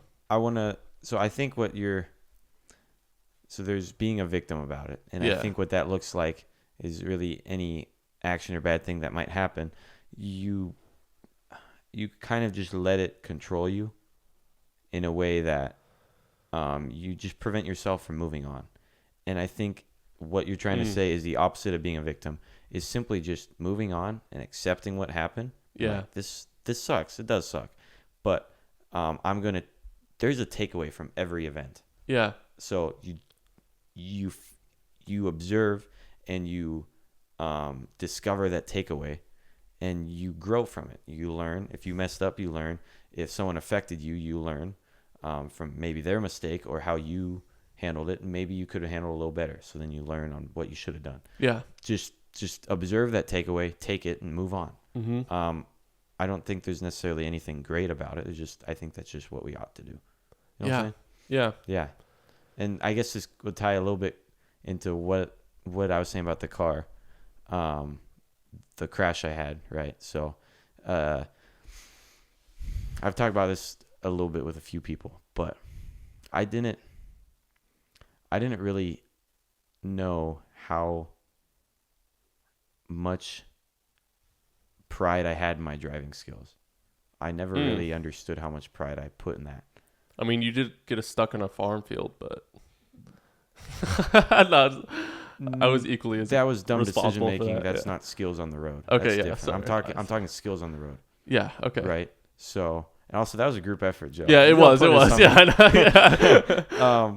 I know, yeah. Anyway, I'm talking skills on the road, right? Okay. So like, I didn't realize this, but or at least I didn't realize this a lot, but I would like.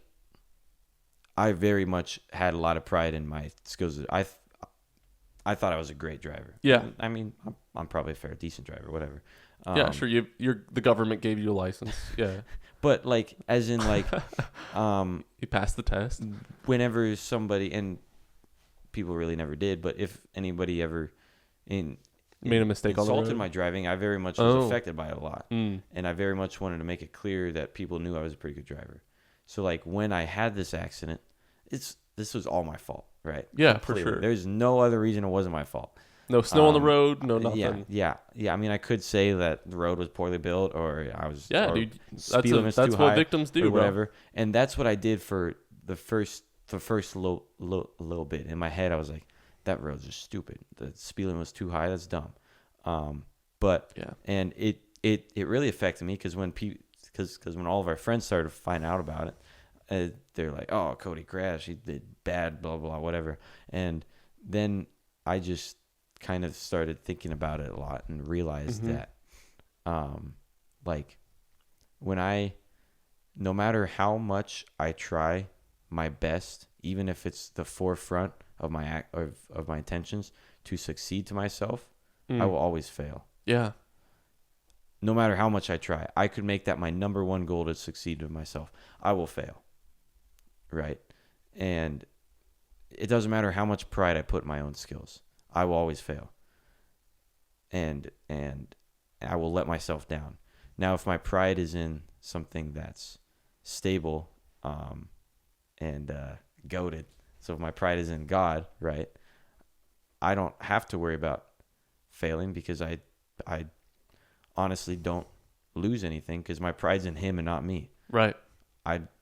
Like if I fail and my pride's in myself, I just hurt my pride. It's like I lost a lot, right? But if my pride's in Him and I fail, I didn't lose anything. Maybe I destroyed a car or whatever. Who knows? Yeah. But like, yeah. So that just really put it into perspective on that. Actually, did truly. I'm actually thankful for that moment a lot because it was a good ego check for me and realizing where I put my pride and stuff and how I should go about submitting my pride to Christ. And now I'm like before, I never wanted to talk about the accident at all. It just was like, I don't want people to think I'm a bad driver or whatever, but now I don't care. Like I've already talked about it a bunch on the podcast anyway. So yeah. yeah. Cool. So yeah. like it's so what if people think I'm not as good as I would like to be? It's not. It's such a. I don't have pride in my skills. It's such a interesting perspective too, because I'm sure other people feel the same way. But what's funny and ironic is how I heard you got in a crash, and I've never once thought in my mind that you were like a worse driver because of it. I don't think that's a normal thought for people to have. And it's Like, and it's no, not. people- But other the funny people thing don't is care. when we mess up, that's the first thing that It's all about we think about, your right? own perception of yourself. Yeah, that's Yeah. all it is. And Yeah, what like other when we people mess up, think. that's the first thing we think about is, oh, people think I'm terrible at this. When really they don't really, their opinion on that doesn't change much. No. Which is why really you're only hurting yourself when your pride's in yourself. Yeah, dude. Because if your pride's in Christ, you don't have to worry about it because people aren't going to worry about it anyway. So you should stop worrying about it. If your pride is Christ, if your pride is in Christ, then there's no reason to be a victim about anything. Yeah. Victim mentality derives from your own pride, and the fact that you can't take responsibility for something that you either made as a mistake or did or did not do. Did or did not do. Exactly. It's it can't be your fault because you're a narcissistic victim. The reason why I brought this up is or the accountability thing is because when we were talking about it, Denny's, you see great example. It seemed very much. You were using the word happy a lot, and I think it's good that you're using the word joy. I think it's better. Yeah, and you were also talking about hiding your feelings, and now you're switching it up. And I think you're right. Yeah. So I think that's really good. I don't know if you thought about it between now and then, but no, this is the first time I've thought about it since then. I know I've always had these opinions, but I've never had to articulate it, which is exactly why I wanted to do this podcast. This has been fun because then I get to learn and struggle through figuring out what I actually believe and being able to speak about it, articulate it in a way that other people can understand and relate with. Like even coming up with examples for the stuff that you and I were talking about, it's like next time I talk about it, I'll just be that little bit more prepared. I'll have gone down those neural pathways just that one more time. It's good, dude. It's fun. Dude, that's so good. Yay. Cool. Yeah, that's a great example. That's kind of like been a big thing though for me with this YouTube channel. Like how when we started the podcast, I started talking about that, where it's like, is it a pride thing for me to feel like I can't let go of it? Because I feel like simulated? I have many things that are keeping me from getting a job, and I justify it by this thought of like, it's probably, I need to stay faithful with it because it's what God gave me. But I don't know if that's necessarily true. I think I want to be faithful with what God gives me, absolutely. But it's I don't know if making the assumption that that's what he wants me to be pouring myself into right now or not is, if that makes sense. Because as I look at my life and reflect on it, that YouTube channel has been such a blessing, and it feels almost wrong in a weird way, but I feel like I put that own boundary on myself, or that own expectation on myself rather than God, if that makes sense, to like need to stick with it.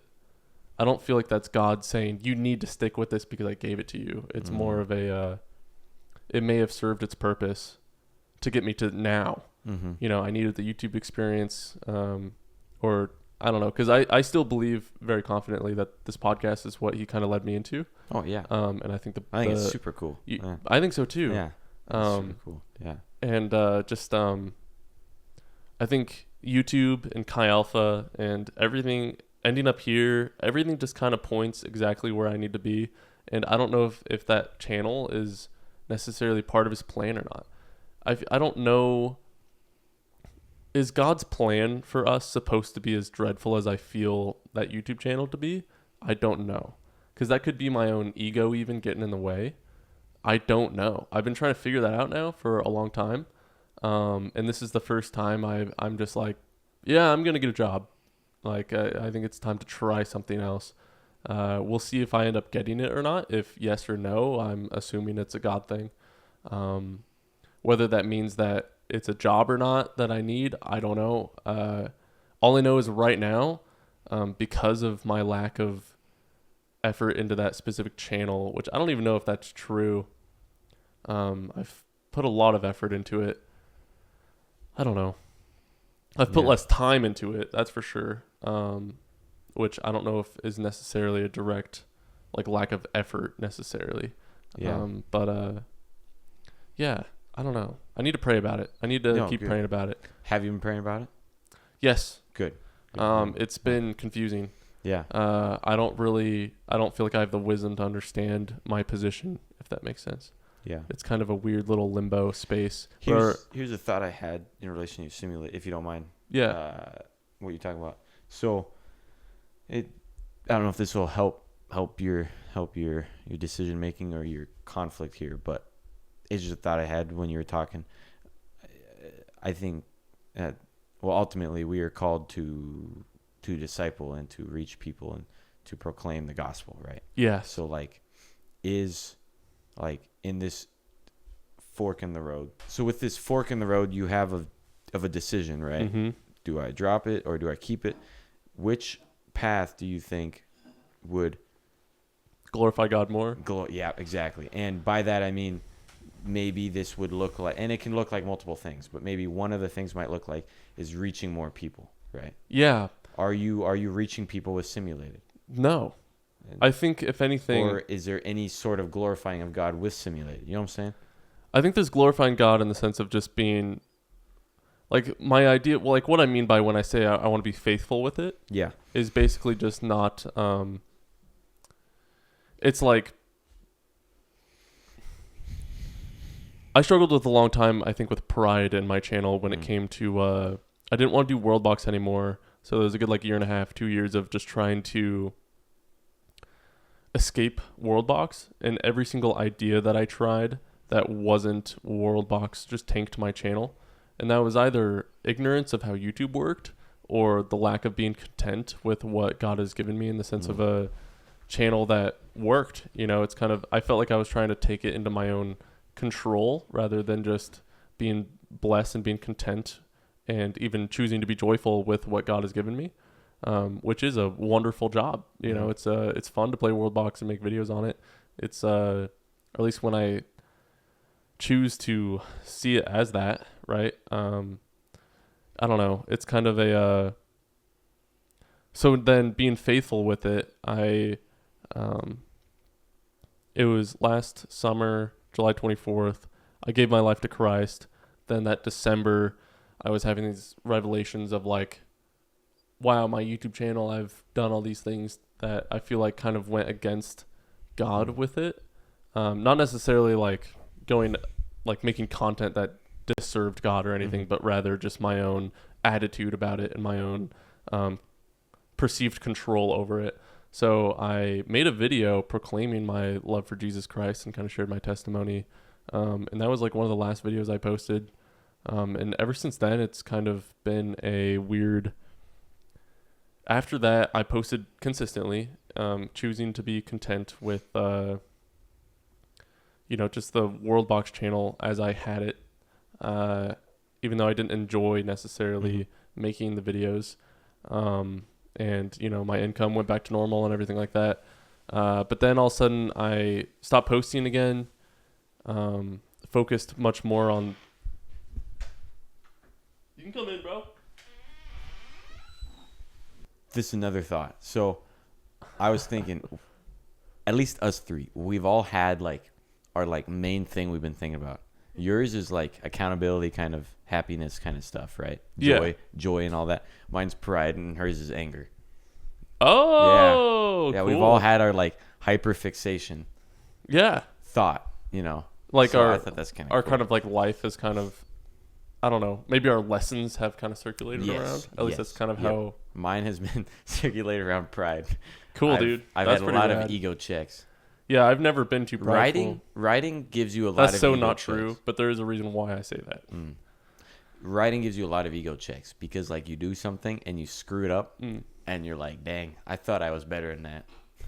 That happens so many times. Let me fix what I just said because in itself was prideful to say that. I just meant like I've never seen myself as the smartest one in the room. I've never seen myself as the, I don't know. It's like especially after I went into that, like my relationship with Emily. I'll just block out her name. I always do. I don't know how much you know about that. I know you've heard things here and there with me telling you about it. But and it's like I went into that relationship and it ended up crumbling because of my pride. And it was kind of ever since then, it's like pride has always been a big topic of mine when it comes to the accountability thing. I think it's kind of all wraps into one where it's like, even my road rage like example that I was talking about, it's like anytime I see somebody make a mistake on the road, anytime I'm not the one driving, they're swearing at them.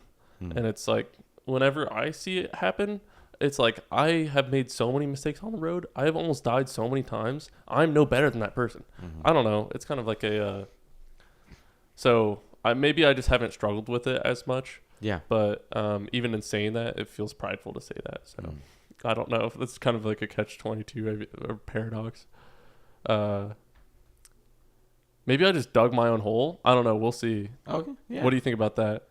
About what I just said? Pride? Yeah.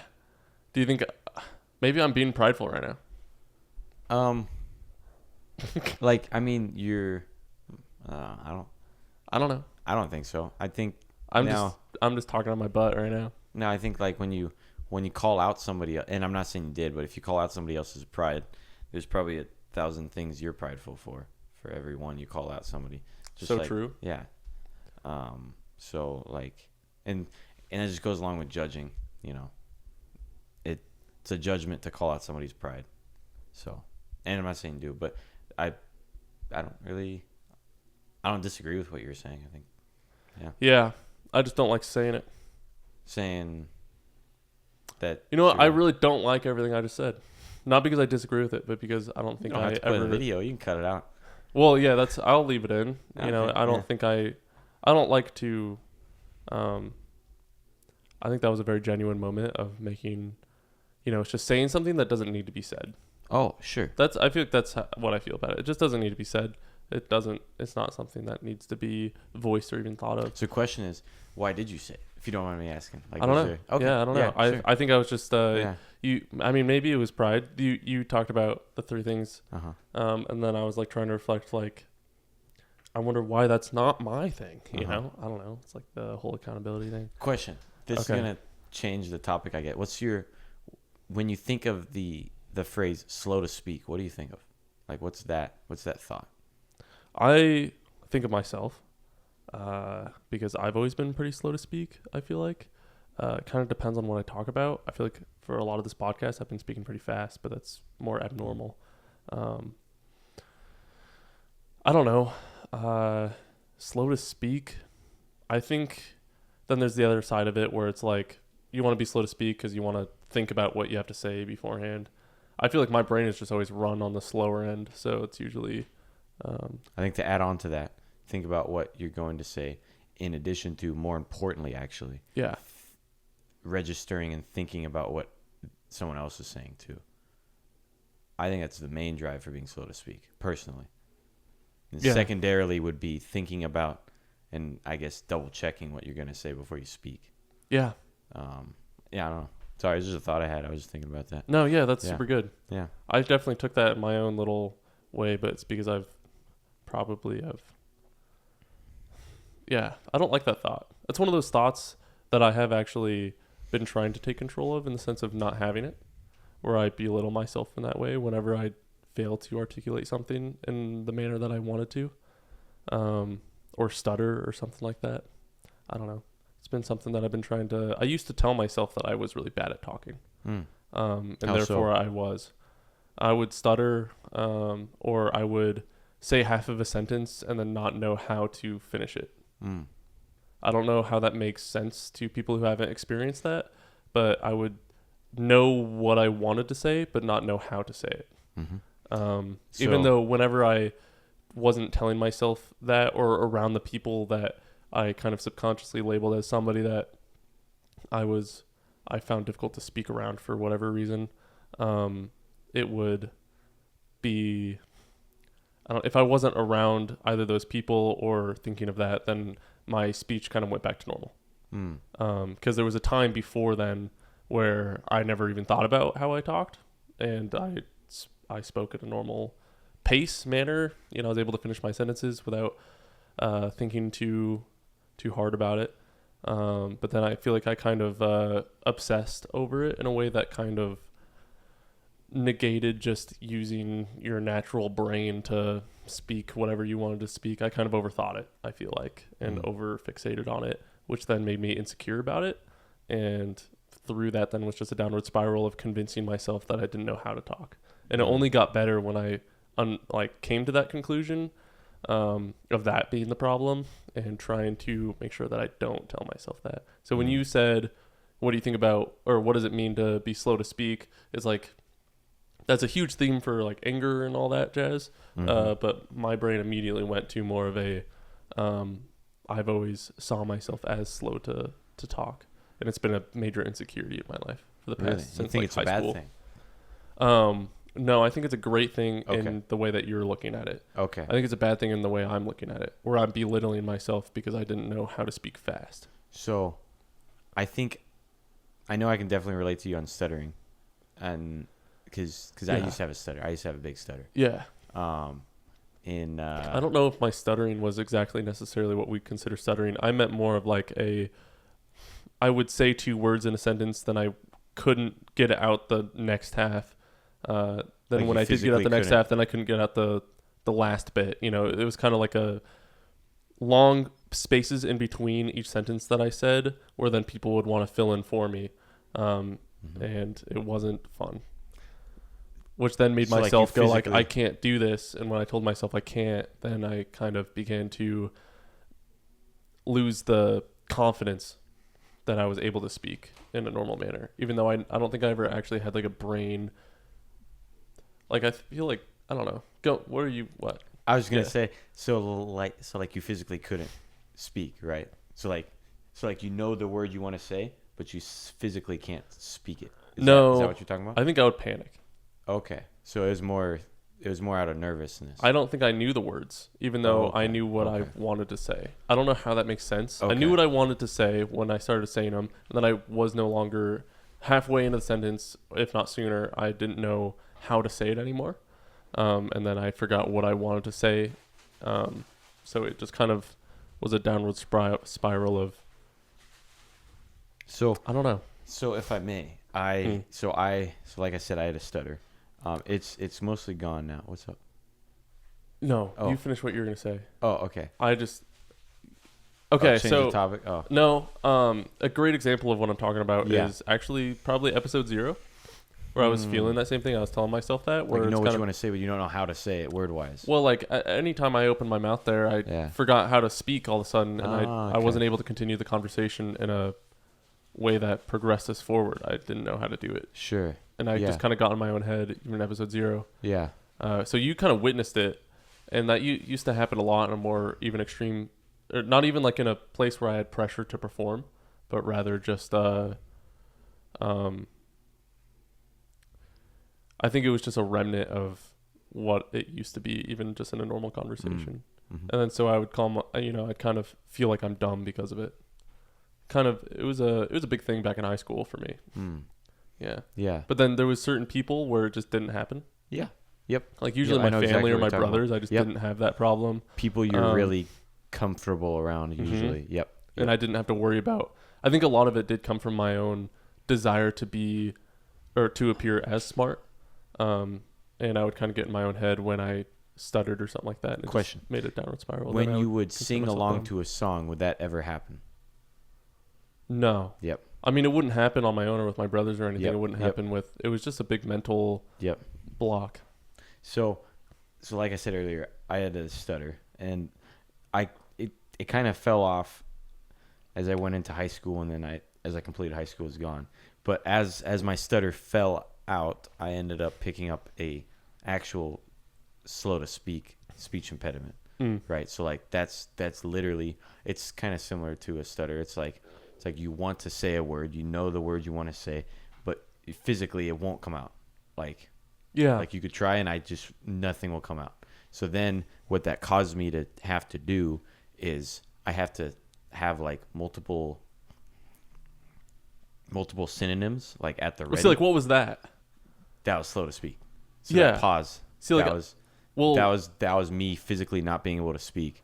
So I had to. Okay, I have things up to with say, a but I different want to word. hear like. Oh. Yeah. Yeah. So then I would have to have synonyms at the ready. If I can't say one word, Yeah. I'd be like, okay, let's try this word. That Yeah. doesn't work. Let's try Right. this one. And eventually something will work. And I used to hate it. I used to, I was so annoyed by that because it just prevented, like, for example, I would have a funny joke and I couldn't speak it, period. It straight up wouldn't come out. And then the opportunity to say the joke would pass and I can't say Yeah. the joke. I'm like, dang it. That was a goated opportunity to make a funny joke. Or if I want to talk to someone, like still now, it's kind of embarrassing sometimes, but I just got to deal with it. But like if I introduce myself to someone and I shake their hand, they ask me for my name, I just can't say it, even though it's my own name. I did that, but with my birthday. Yeah. It was like some doctor's office. They're like, write down your birthday. I'm like, Yeah. So yeah, I couldn't. I couldn't figure So it out. I've always hated it because Yeah. I've always been so annoyed by it, and just like why do I have this? It's so annoying because I can't. And then it took until at Asher and I talked about it, and Asher says something along the lines. He's like, because you are so careful with your speech, and when you do speak, everyone in the room is tuned into what you're saying. Yeah. Because it feels like you have a lot of thought to it. And just hearing him say that, I started thinking about it. And it was just, and maybe this might help with what you were saying, but I now see it as a blessing because it gives me, it's almost like it gives me an opportunity to be slow to speak and to think about what I want to say before I say it. Yeah. In addition to not being able to speak and then just being able to listen to other people. Yeah. And then speak when needed and only when needed. Not, yeah. So I like this mindset a lot better. I see it more as a blessing, and I'm thankful that God gave me this. For me, it's a little bit different because I don't think I ever struggled to, like, I never had a fight for a word to get out. It was more so I would just butcher it as it came out easily. Yeah. And what I would end up saying is something that I didn't actually want to say. I'd flip words around, or I would kind of, it was like dyslexic, but with my words. And then I would get super self-conscious about it, or my friends would, laugh at me or something like that. And then from then on, I would be thinking too much about how I just messed up. Yeah. Or rather than, or even I would be thinking about how to say the words as I'm saying them to the point where I forget what I'm going to say next because I'm too focused on making sure I'm saying the right words right. It's kind of like I just got so into my head about it rather than just actually saying what I want to say and just letting the brain do it. Because there's definitely a difference when I have a confidence of just, I know how to speak and I'm just going to do it, and if you think too much about how if I thought too much about how I'm going to do it, then it became an issue. I don't know. Yeah. The more you think about it, the more it's hard to say it. Yeah. Yeah. Yep. So my friends would make fun of me. Then it just became a negative feedback loop. Yeah. So then that goes back into my accountability of like, why am I bad at speaking right now? It's not because I don't know how to. It's not because I'm bad at it. It's just because I was telling myself, I was being a victim to myself even and treating myself as such, telling myself that I can't. When I stopped doing that, everything just kind of went back to normal. Yeah. And I've been able to talk ever since then. Yeah. That's good. That's so good. Yeah. Yeah. There's moments though where it's like it kind of comes back and it creeps up on you a little bit. Yeah. It was during like episode 0 for the podcast. I was so excited to start. That was probably nervousness. I was so nervous that as soon as we started and I butchered my first sentence, it was like, all right, I'm bad at this, and I just kind of, it didn't. Yeah. So it took a few episodes, then all of a sudden I was back to normal as if, how I kind of thought I would be going into it. Yeah. Yeah. No, I don't know. I think we definitely have two different types of stutters, but I'm sure they have a lot of similarities too. Yeah. No, I was just saying that because I think it relates a little bit to what you have and what you were saying. Yeah. Absolutely. Yeah. I'm sure. I mean, do you think it's anything physical? Like, do you think or do you think? No, I think for you it's all mental. Yeah, I've never actually really went much into researching it, but it's part mental and it's also I think just physical. I think so. It's something with the brain. Pretty sure. Yeah, for sure.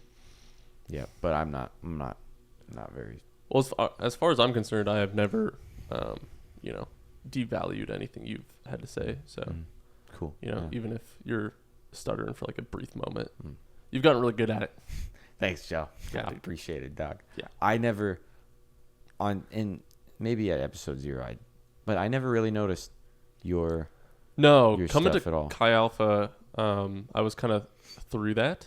There was a big part of it too where I had that really lonely 2 years, where I kind of justified my inability to speak because I wasn't speaking too often, and I was like, I haven't had the practice.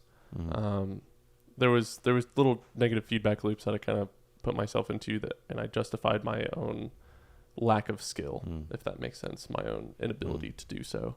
So yeah, being lonely, just not having those interactions and kind of losing it, along with just, I don't know. I definitely had another example, but I don't remember it now. So, but yeah. So then when I moved down here, and met everybody. It's like I think the mug party was kind of when I first actually met everybody. Otherwise, it was just that Wednesday night. Dude, mug parties are goated. Well, That mug party, I probably shook. Like, I probably shook like 40 hands. You know, I went around with a mission of like I'm joining this community, whether they like me or not, and I'm gonna make sure I get myself out there. So I came down with Caleb, right? Yeah. Yeah. So it was Caleb's cool, dude. Caleb is cool. Caleb's cool, dude. I like Caleb a lot. Actually, both of the Calebs are cool. All the Calebs are cool. All of them. Wait, there's more than two? I don't know. Yeah, well, there's Sandpoint Caleb. Yeah, and then you're Caleb. Then there's Caleb Brooks. Oh, you're so right, dude. I I guess always we know call him him as Brooks. Brooks. Yep. Yeah. And then I have my older brother Caleb. Oh, you have a Caleb brother. Dude, Calebs are There's goated. probably some other Calebs. Calebs are usually pretty goated. Yeah. Yeah. So are Josh's. I've never met a Josh that I don't like. I have met a No way, really? not good Josh. Yeah. Oh, well. Yep. Actually, there may be one. He El Bozo. Elbozo. Yeah. Rough, dude. Yep. I remember see. Josh. He ended up no longer calling himself Josh. Dude, every Joe I've met has been super cool. Really? Yeah, I've never met a bad Joe. Dude, there was one Josiah that I could not stand. Really? Yeah, we were on a soccer team together. Oh, dude. He, like, the ball got kicked out to left field, and we Uh-huh. both were running for it. And I was passing him because I'm faster and better. Ah, whoa. Yeah. Whoa, Joe. Uh-huh. And he tripped me. Wow. He tripped me. Sound like he was And jealous. he went and got the ball, Oh. and he kicked it back, and everybody cheered and said, "Thanks, Josiah." And I was like, "That should have been mine. That was Dang, supposed he to be tripped- me." He tripped you for the. That's He so mean. tripped me, dude. That is so mean. So ever since then, bro, that Josiah, bro, he's He's a goober. dead to me. He's a goon. Yeah, he's a goon, dude. He's nah, he's chill. Yeah. I remember. I don't know anything else about him. I don't remember anything else about him. I just remember that moment and being so mad that it wasn't me. Yeah, very Joe, you prideful. want to pray about it? I should pray about that. Yeah, Mm-hmm. yeah, little 8-year-old me, dude. I don't remember how old I was in that moment, but it was fun. Yeah. Wow. So Huh. Yeah, maybe you should pray about it, Joe. I should, dude. Have you seen our sticker that we made for that? Oh, did you make it out of making fun of Strickland? Yeah. Where is it? Is it, Oh, is it dude. on here? No, it's Oh. it's like an Apple sticker. or whatever. Oh, dude. Do you don't have an iPhone, do you? No, iPhones are I'll El sh- Bozo. I'll show you Hot take. after this podcast. iPhone's dog water. Hot take. I don't know if I think that any phones are really good. Another hot take though, my Apple car, the one of a kind, beautiful car, actually goated. So car wise, car. they're awesome. Really? The Apple cars? Otherwise, they're like the whole Apple supremacy thing. My whole family's Apple, so I don't see myself switching over. But there are a lot of gizmo and gadgets that the other phones have. So But here's the thing. They Apple's, also, especially Google, they will sell your information much more than Apple. Apple still does, but in a different degree. Here's the thing. Apple is only good if you fully commit to Apple. If all of your devices are Apple, then it That's true. works out pretty good. It's- the problem is that's a money grab and it's super expensive. It is. And it's not, most of it isn't worth the price Yeah, you're right. at all. Period. You're right. That's the problem. Yep. It's way too expensive. Yeah, it's been really annoying to have a Windows desktop PC and a Yep. Mac. Windows. For my I can laptop? connect my Android to my Windows, like you can connect your iPhone to your Mac. Yep. I've always it's wanted Windows to connect my and iPhone to my If Windows only- and if my only Mac to my Apple- Windows, but I can't. If Apple only just became cooperative, they could have done the same. I had to learn how to reformat my drives, my like little thumb drives, so that I Oh, can yeah. reform like files back and forth. It's also dumb, yeah. Oh my gosh, dude. Yep. I can just plug the same drive into my Windows. I can plug it into my phone. Dude, it's so good. Yeah, I kind of ruined myself. I but- transfer files. In fact, I have a emulator on my phone, and I transfer ROMs between my computer and my phone. Dude, if I ever have just like Also, you can't really get an emulator on iPhone because iPhone doesn't like it. if I have a few grands, if I have a few, first of all, I got to get a dirt bike. Second of all, Yeah, dude. I would probably Yeah. get everything either Apple or everything Windows or whatever Android is. Yeah, Either Apple or not Apple. maybe like Because Yeah. every other device works together Linux besides would be Apple. cool. I've always I don't think you want Linux. no. No, Linux. No, Windows is kind of the only works on option. Then. Linux. Windows is good. Somebody needs to make another operating those system. are the 3 ones, yeah. Linux, Windows, and Apple. So Linux is open source. It's supposed to be like thing.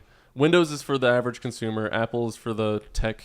Well, I mean it's not. It's for the cultists. Then Mac Linux is just bad. Hey, Windows it is works better. great for video editing, which is why I got it. Does. Yeah. But Windows, Everything and everybody told me that is way better for video but editing. it's expensive. And It was very expensive. You can build a computer, or you can buy a laptop, probably around the same price. That's probably stronger. No shot, dude. If it's running Windows 10. Or I 11. did a lot of. Oh yeah, maybe. I did a lot of research into buying my Mac beforehand, and everything said that it was better for video editing. So I said, if that's what I'm going to use it for, then I wrote it down as a tax write-off, and there we go. Yeah. But it has been really frustrating to not have Windows. Yeah. I just know that Macs have terrible GPUs. So, like, I'm sure they do. It's modeling- also a laptop. So. Modeling, gaming, usually Windows is better. Yeah, I don't play gaming on it. Yeah, it's Also, a lot of software doesn't even work on Macs. So true. Yep. Yep.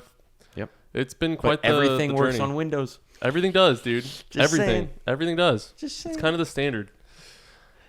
I can't give in to you. You don't I'm have an a Apple Mac. cultist. You don't have a Mac.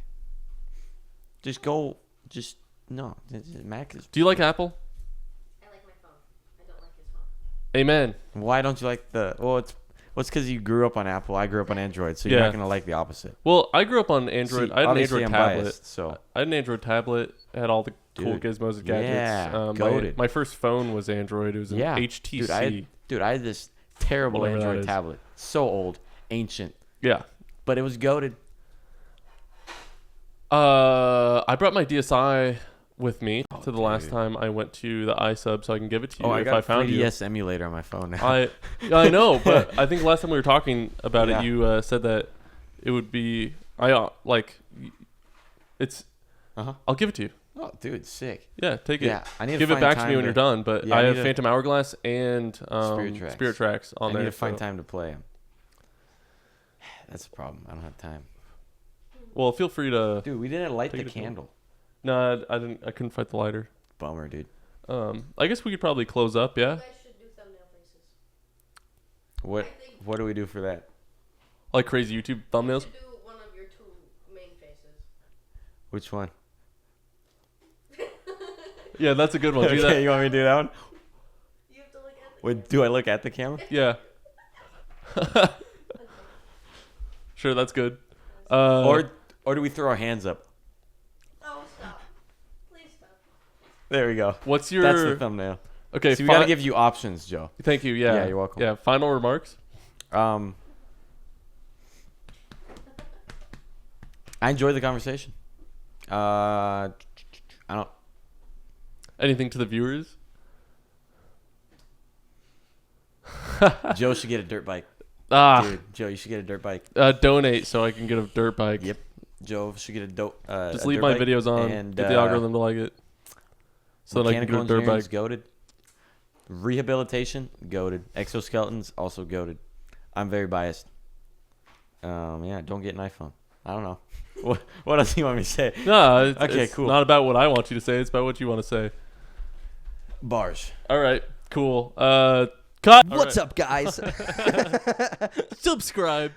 Yes. Thanks for watching that episode. I hope you really enjoyed. I know we had a fun time making it.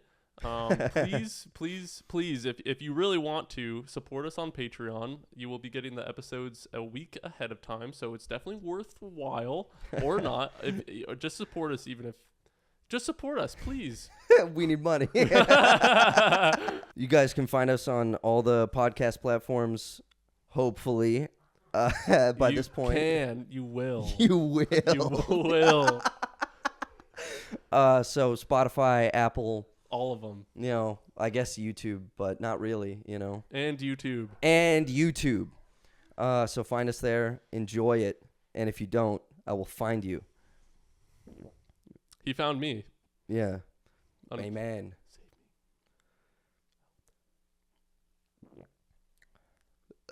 All I right. think that's kind of it. Shit. Okay. All right. Off to Denny's. That's a damn good. Yeah.